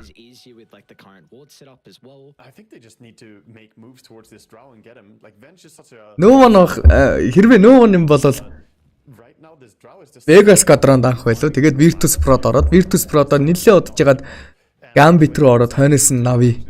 Тэгээд SMG-д одоо тоглож. Mid one бол байгаагүй шүү. No one TPs down to bottom, which they will not see. But this is a minute and a bit without using this blink dagger. Like I don't know if another support needs to occupy this lane. If you're. Тийм баха нөө онтой л андарсан баг. Navid байсан гэх. You need to go. You need to get these kills. Зүгээр. Need to be active. Ийм байх. Yeah, they're staying very За, calm under the. тоглолтонд орцгоё. Force-ийн dagger нэлээд эрт гараад ирлээ. Одсноос эрт гараад ирлээ. Vanguard-тай Blink, хойноос нь дахиад Blademail-ийнхаа том айтмыг авах мөнгө нь бол бэлэн байгаа юм байна. Not the fastest. Захтай Blademail-ээ автлаа тийм ч амар акшн хийх гэж яарахгүй байгаа шинжтэй л энэ Force. Timing though. Force does not seem to. Яарахгүй бол болохгүй л байгаа дах үг нь. Rotations early, and I guess the downside is they don't have something like a Skywrath who like automatically secures the axe. Нөө нь Орс тоглогч биш ээ. Украин тоглогч бороо. Exort on Invoker, so a little bit of Sunstruck damage, sure, but their burst isn't that absurd. Нөө нь хөгшин биш ээ guys. Энд 14 оноос шидэвхтэй тоглож байгаа болохоос 97 оны тоглогч байгаа. Swap back once again into the egg. See that both Narman along with Cox gonna have to position away, but this gives mid one free range just to be able to pummel into the tower. And I mean, this is a big T1 that's gonna 7 хоногийн дараа төрсөн өдөр нь болох гэж. now start to invade into the triangle. Бид хүрэх гэж байгаа гэсэн үг 97 гэдэг чинь. 26 хүрэх гэж байгаа юм уу? Master's leading the way with Aghanim's now. Ид No хүрэх гэдэг. fear at all on the Vengeful. This is exactly the playstyle you want to see from him. This opens up the triangle for them to steal a little bit of stuff here at least to make sure 26 this л area is not being inhabited by the axe or the gyro. And even mid. Харин тийм ээ 2 1-ыг багт орохоор хэцүү гэж. Invoker. If he comes up, I'm swapping him. Masros even got a Я Кокцос. Энэ юу вэ? Vessel. Орж ирдгэл айтем орж ирэх гэдэг. Гэтэ энэ одоо Vessel аваад яг that he's going зэрэг байх уу? he's feeling himself and he's got so much gold to work with. Яг хөө статс л юм да. Classic with the drow to just go for full stat build here. Энэ хүмүүс ичигчгүй Invoker зүгээр зодчиход лээ. Юу вэ? Throw in that Aghanim shard as well because I think it's crazy value. Bottom. Манта Skadi after Skadi Inter авцсан зодоод Alacrity-ийнхаа талантыг авцсан зодолтоод лээ. Тэр нь яг үнд амар хүчтэй юм байна. To go on the Venge. Dire's bottom tower is under attack. Dire's structures are За тоглолтын 15 дахь минут Dotling Tower дээр форслох гэж оролцсон. Масарасын хувьд бол урталт нь гараад map нээсэн байдалтай. The lane. Give a false sense of security to someone to come. They're going to be Mid one ролоо солиод муудсан уу? is already fine. Мид байхдаа угаасаа нэг сайн байгаагүй. Тэгээд яг хөө сайн байсан. Гэхдээ no one шиг хэмжээнд байгаагүй. Тэгээд өөрөө мэдээсээ шамтраад байлсан. Тэгээд бусад рол дээр л стил жийж илээсэн. Гаслахт нь блинктайгаар авчлаа. Away so he doesn't die. That was awkward. Мид он одоо бол ер нь жоохон Out at the same time. 0 тоглогч аа. 0. The smoke break range, so he probably didn't think that it was the break. It was just the timeout on the smoke. But the drow gets the silence there. Gonna stay safe. Энэ ер нь SMG гэдэг баг ер нь нэлээд дайжгүй баг шүү. Хэрвээ мид боныг зайлуулж. To just make Миний бодлоор. ultimately didn't pay you anything. Яг энэ тоглолтын дээр бол маш сайн л тоглоод. No one again. Олон жилийн дундаж тэгтээ энэ туршлагатай хүмүүс ч бас Farm out very нэг юм байгаа л да. got off. Ямар нэг эффект байгаа. Into the BKB playing behind the puck if he needs. Ямайд авцсан байгаа юм байна. Өнөөс нь force авах гэж байна уу? They're going to look to Roche. Юу ч гэсэн floppy head барьсан. Энэ нь бол бас stats болон цусаа нэмсэн сонголтууд. They'd be very happy. Акст бол соло өгөхгүй гэдэг айтууны сонголтыг хийсэн байна да. Одоо шууд руу орсон. They have to contest. Энэ Рошаны эйцийг пак авах хэрэгтэй л гэж орж ирээд байгаа юм. Like it's so tricky. The tower is still there as well. So if they want to get over to the portal, Мид он авах гэдэг юм болов. Пак бол ерөөсөө ойртохгүй байна. Рорууга. so ultimately this is going to be drow getting her hand on an Aegis here. Oh boy, man, this game is just falling out of control bit and bit. I guess net worth wise, they are staying pretty close. It's only a 3,000 gold difference, but I feel like it's building up to be insurmountable here. The blade mill blink axe has to have some impact right now. За гítэлцгээчлээ. Доотлол дээр ирсэн. Force мэдээллийг бол авсан байна. just shy. They might run into Cox as well. No detection is going to be nearby. Cox is going for a very interesting Orchid build after the urn. Didn't complete the Spirit Vessel nor go back for the Midas. За тэр хоёрын айтвнууд онж гэлсэн. Нөөний хувьд бол very strength-тэй байгаад magical damage бафлж ийсэн надад бол хамаагүй ашигтай гэж үзэж байна. За яг адилхан groove бовсан. Бол тунсан. Бол типийцсэн. Хажуудалд нь ET байгаа. Хаки хувьд л өстө дураараа л бүжиглэх геймдээ энэ гейм бол. Тэнд нэг акшн болоод их яваг. Рубик ямар скил авсантай л ер нь Бакийн үхэл амьдрал шууд холбоотой болчдөг. Ялангуяа энэ гейм дээр бол Рубикээс өөрнөх амар сүртэй айгаадах юм байхгүй. Өрөө хувьд ээжтэй Дотлын Tower 2-ыг зөхиод авсан. Шууд ороод аутпостыг нь дарчих боломжтой.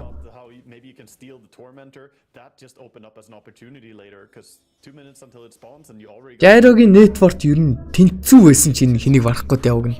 Өрөөгийг. Энийг stage дээр ерөөс анхаарсан тоглолт хийсэнгүй. Харин ч бүр Дотлын лэн дажгүй Axтай stackтай гарч ирсэн тул дагаагүй. Тэрнээс мэддээ Invoker Bakаас match-up дутуу. Тэснэ дээдл дээр тэр Marcy Gyro гэдэг laning stage-ийг яагаад энэ хоёрын өдөөс тавьсныг сайн ойлгохгүй. Яг хуу ачны батрал та. Энэ яг нөгөө нэг laning stage ялагддаг нэг үндснүүд байгаа. Тэр нь юу вэ гэхээр Winjig төрүүлж дараад Winjig ч одоо 5 тоглон 4 тоглоно шүү дээ. Юнгуута 5-4 тоглодог энэ батраараа 3 болгоод кексчж байгаа. Тэгээ ET ороод ирсэн. ET бол гэхдээ ер нь бол лейн ялах зорилготой батар байгаагүй шүү дээ. ET гэдэг батар 4-тэй орж ирсэн шалтгаан нь юу вэ гэхээр base armor-ыг нойлчдаг байхгүй юу? Тэгэхээр 4-ийн өдөөс тоглодог 4-ийн ерөнхийдөө бол carry match-up илүү батрууд биш шүү дээ. 4-т цохиулаад өгдөггүй батрууд хэдүүс байдаг. Юнгууд тэр base armor-ыг нойлж байгаа. Одоо энэ ажигийн батрууд чинь level нэмэх тусам base armor нэмэгдээд байдаг. Яаж нэмсэн одоо ET хажууд нь зогсоход шууд 0 болчихно. Иймээс өрөөв тэбэ тоглож байгаа хүмүүс хажуудалтаа ET-тэй явахтай амар дуртай байдаг. Бид тэр ET гэсэн сонголт бол лейн ялах сонголт байгаагүй. Гол нь өөрөөсөө энэ Marcy гэдэг батрыг амар хүчтэйд тооцчих шиг боллоо. Marcy ер нь нэг пиклэгдэхгүй байгаа шүү. Бачин дээр. Ягаад гэхээр тэр нэг перма пассив нь гоё юм шиг боловч яг үндэ стил жоохон хөл болцсон энэ батар. Marcy гэдэг батар.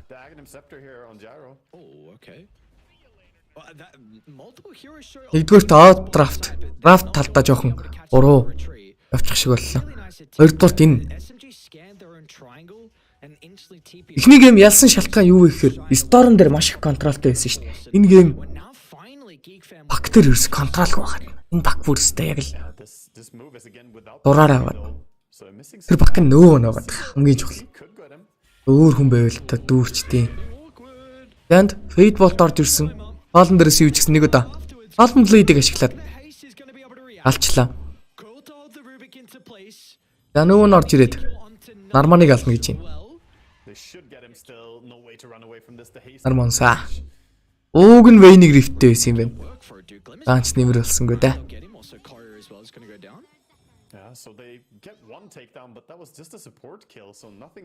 Пак бүр жим барьцсан. Болоор нь өгсгөн дээ дахиад. Жайрогийн хувьд бол тайминг нь бэлэн болоогүй.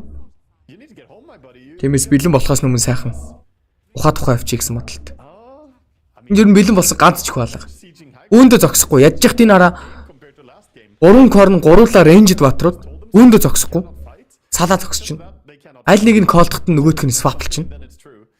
Сваплтыг нь колдох юм бол нөгөөх нь агниттай. Маш хэцүү сонголт.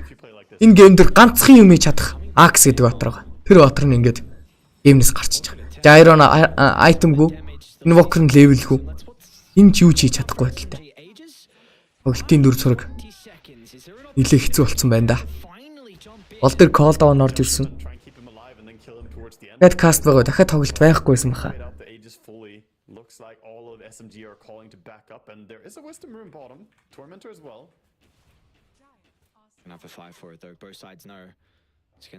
Маргааш нэлээ идэн каст байгаа. Би юм. Тэгээд нөгөөдрөөс би нэг Мисагийн нөгөө нэг ISF руу биш юу лээ? Riad руу явах сонгон шалгаруулт байгаа. Тэрний кастыг хийхээр байгаа. Тэр нөгөөдрөөс нэг хэдэн хоног нокс юм суух. Again, Geek are backing out of the area. They don't have BKB yet over on the gyrocopter. And the smoke immediately after. So they got the SMG Afu shard here. Getting some. Quest-ийг сонирн багтаа юм. Quest-ийг сонирн багтаа каст хийхгүй л гэж орж ирээд байгаа юм. Гэхдээ ер нь ингэж байгаа юм заяа. Та эдийг ингээд каст хийн штэ. Каст хийн гот. Нэгдүгээр хэдүүлээ. Итэх угаасаа нэгдүгээр дээшлэхгүй байдаг юм. Хоёрдугаар энийг л таталт байна ч нэг. Ялгаатай юм санагдав. Тиймээс яг тоглолтуудаа харж байгаад гоё геймүүдэд түүжил гаргах гэдэг. Тэр quest must-ийг угаасаа 2-0 дахин тодорхой геймийг гаргах шаардлагатай юм. Easy гэд багтай байсан баг те quest чинь. Нөгөөх нь бүр GG бага. Үнэхээр кастлах юм бол Blacklist, Army Genius за энэ бас хотлаа. Жохон хотлаа л байна. I guess the big thing they have going is that Axe is 700 gold off of BKB. Gyro is getting closer to his BKB. He's only 500 gold away now, but you have lost so much infrastructure for this.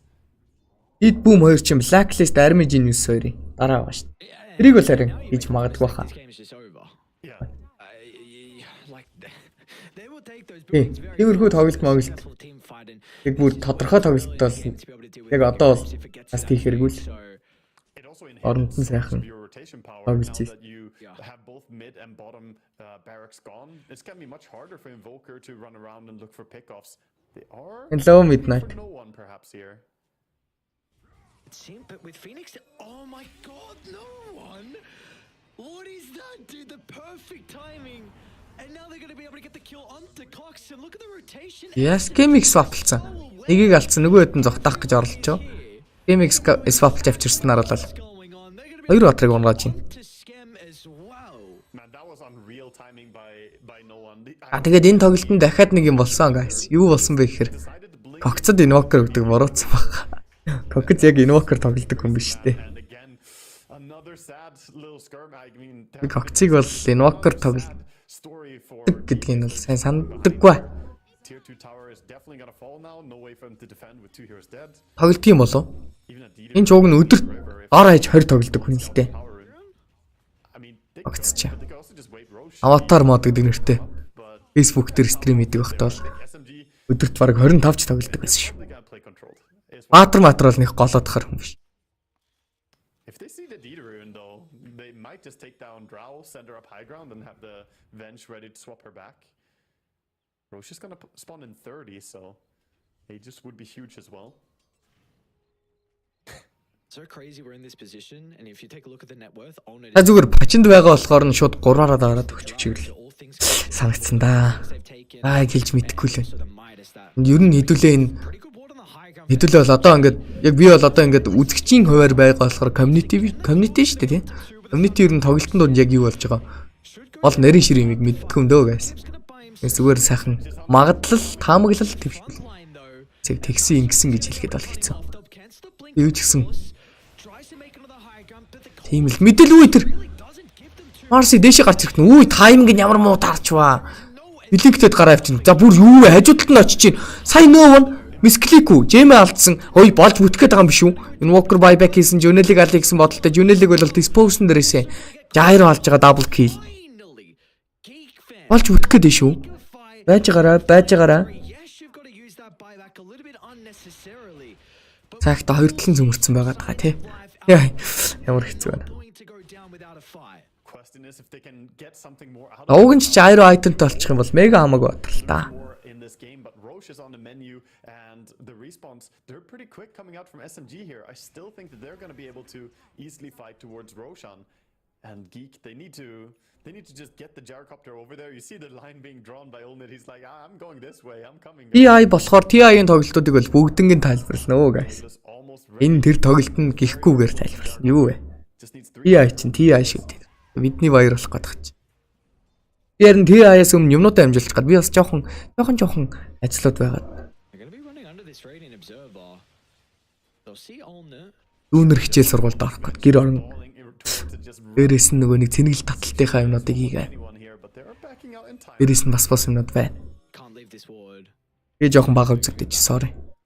I mean, who cares about that? You just run back to Тэмцээндээ яасан бэ гэн. Тэмцээндээ дөрөвт орсон. you know that die don't have any vision here currently. Scan within the farm for Radiant. So have a good idea of where kn1fe are currently positioned.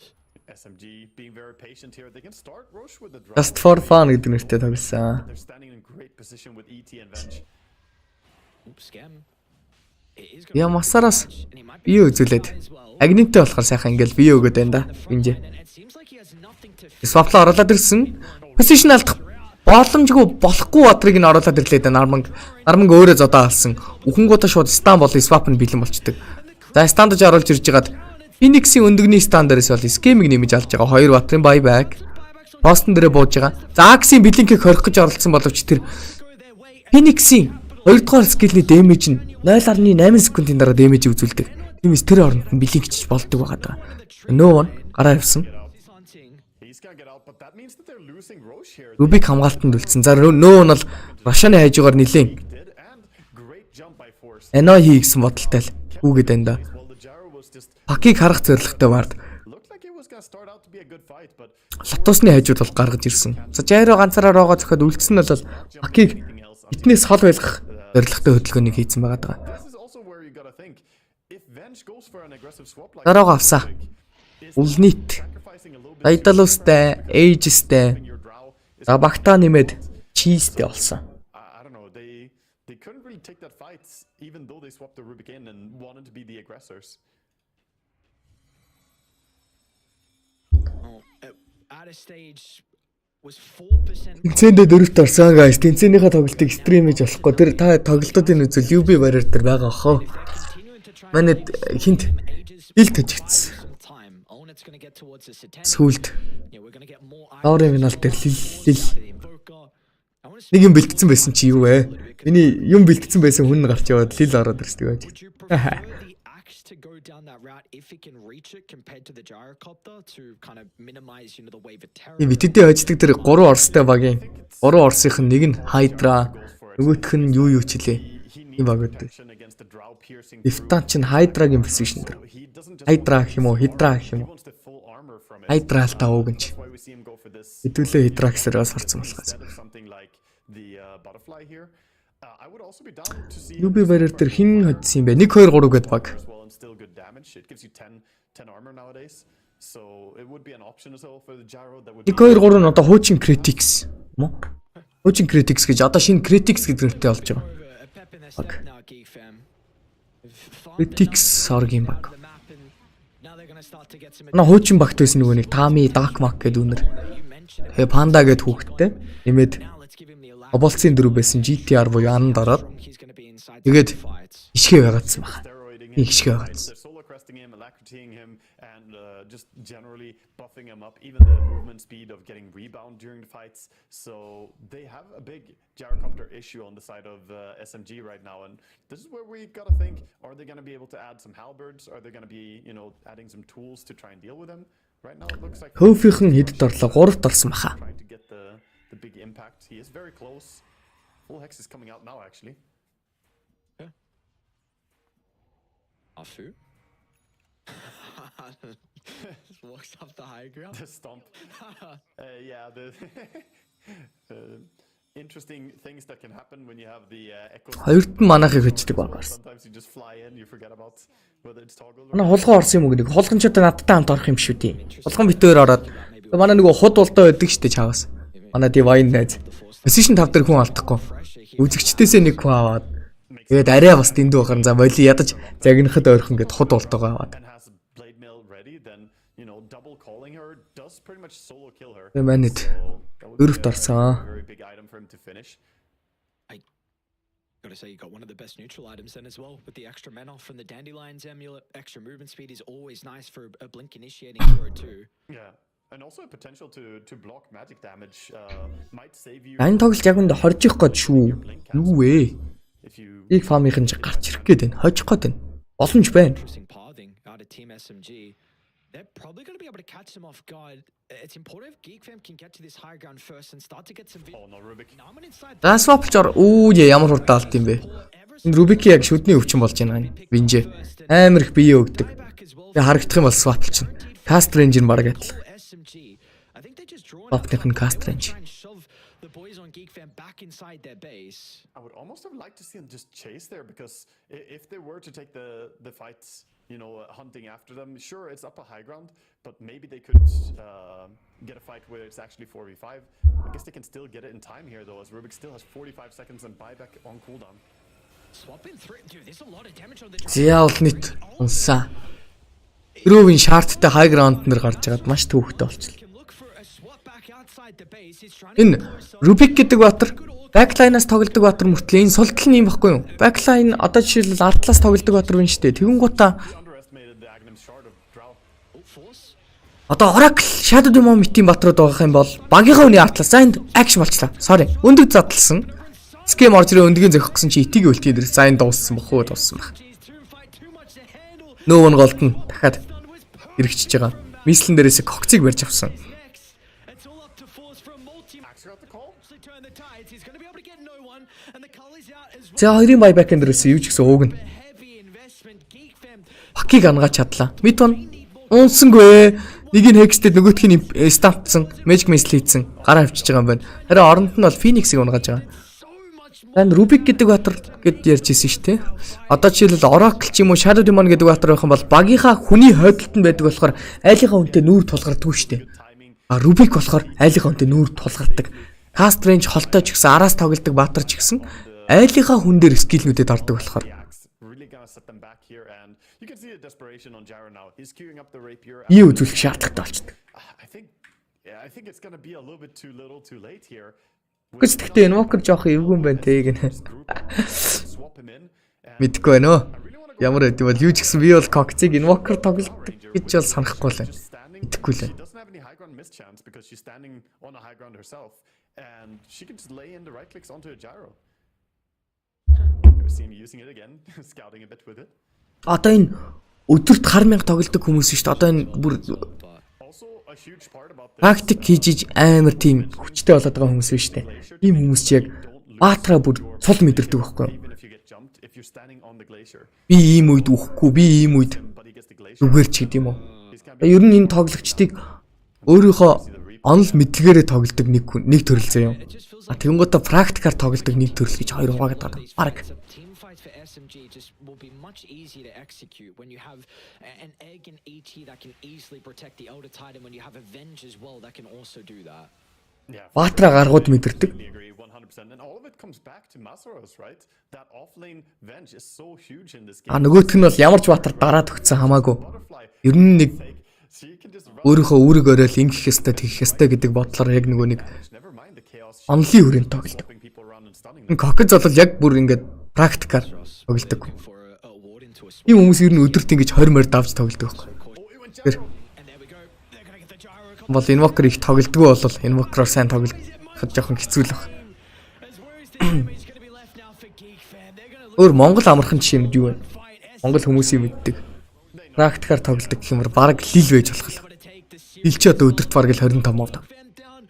А тэгэнгүүт Bracket. This team looked онлын өрөөнд тоглолцдог юм бол сэмэ байх юм болов. Энэ одоо мэдэх SMG. Монгол Truth and game. род тоглогчид дундаас хамгийн бага паб тоглодог хүн баг сэмэ байх. Really nice game for them. I mean, I didn't expect them to dominate Сэмэ байх юм бол as hard as they did here. Both the bottom lane and тэгвэл мөнхөө байх юм бол олон тоглодог ч гэсэн was pretty. ямар ч батраар нэг That meant that Puck could just анжид харуулаад тоглож. chill and just sit around Мэдгүй яг бас хэлж мэдэхгүй байна. early rotations. But this was just Masaros and Юу ч гэсэн Cox-ийн Invoker бол жоохон that poor little gyro had Иймэрхүү юм байна. ball on top. And anytime Тэгвэл зүгээр сая нөөмөн дарагдаад ихчвээ сайн хэлж мэдэхгүй л байна. Яг үннийг хэлэхэд. Yeah, again, like you said, I was not expecting that lane to nearly go as bad as it Нөөний пакугс жоохон алдаатай байж яах нэмээд.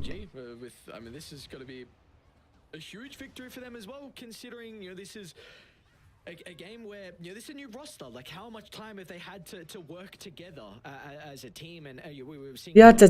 Geek Fam and their coordination Стримээ зогсоолоо. in game 1, but it Байж байгаа дахиад каст хийж магадгүй, үгүй ч гэж магадгүй. Үгүй байх юм бол маргааш шийдвэрлээ тогтоо болзнаа. themselves something more Баяртай guys. instead of having Баярлаа. see that nice Энэ л таталт нэрээ байнга хийж байгаа шүү. ranger at the same time as the gyro was just laying in the Чид right бичээд хийлгээд яваарай. like one of the Bye. really good fights for them. Та энэ ер нь нилээ идэх багтаа болсон байлаа шүү. багтаа болоод хар чин. Та хэдийг итгэх багтаа болохоор би ч итгэх багтаа болоод. Та хэдийг итгэчихэд ирэхээр би ч итгэвтэй болоод байгаа. Because you can't take team fights at all, and you have to be very wary about what you give the opponent. But with this draft, for instance, this looks so clean. It's a lot of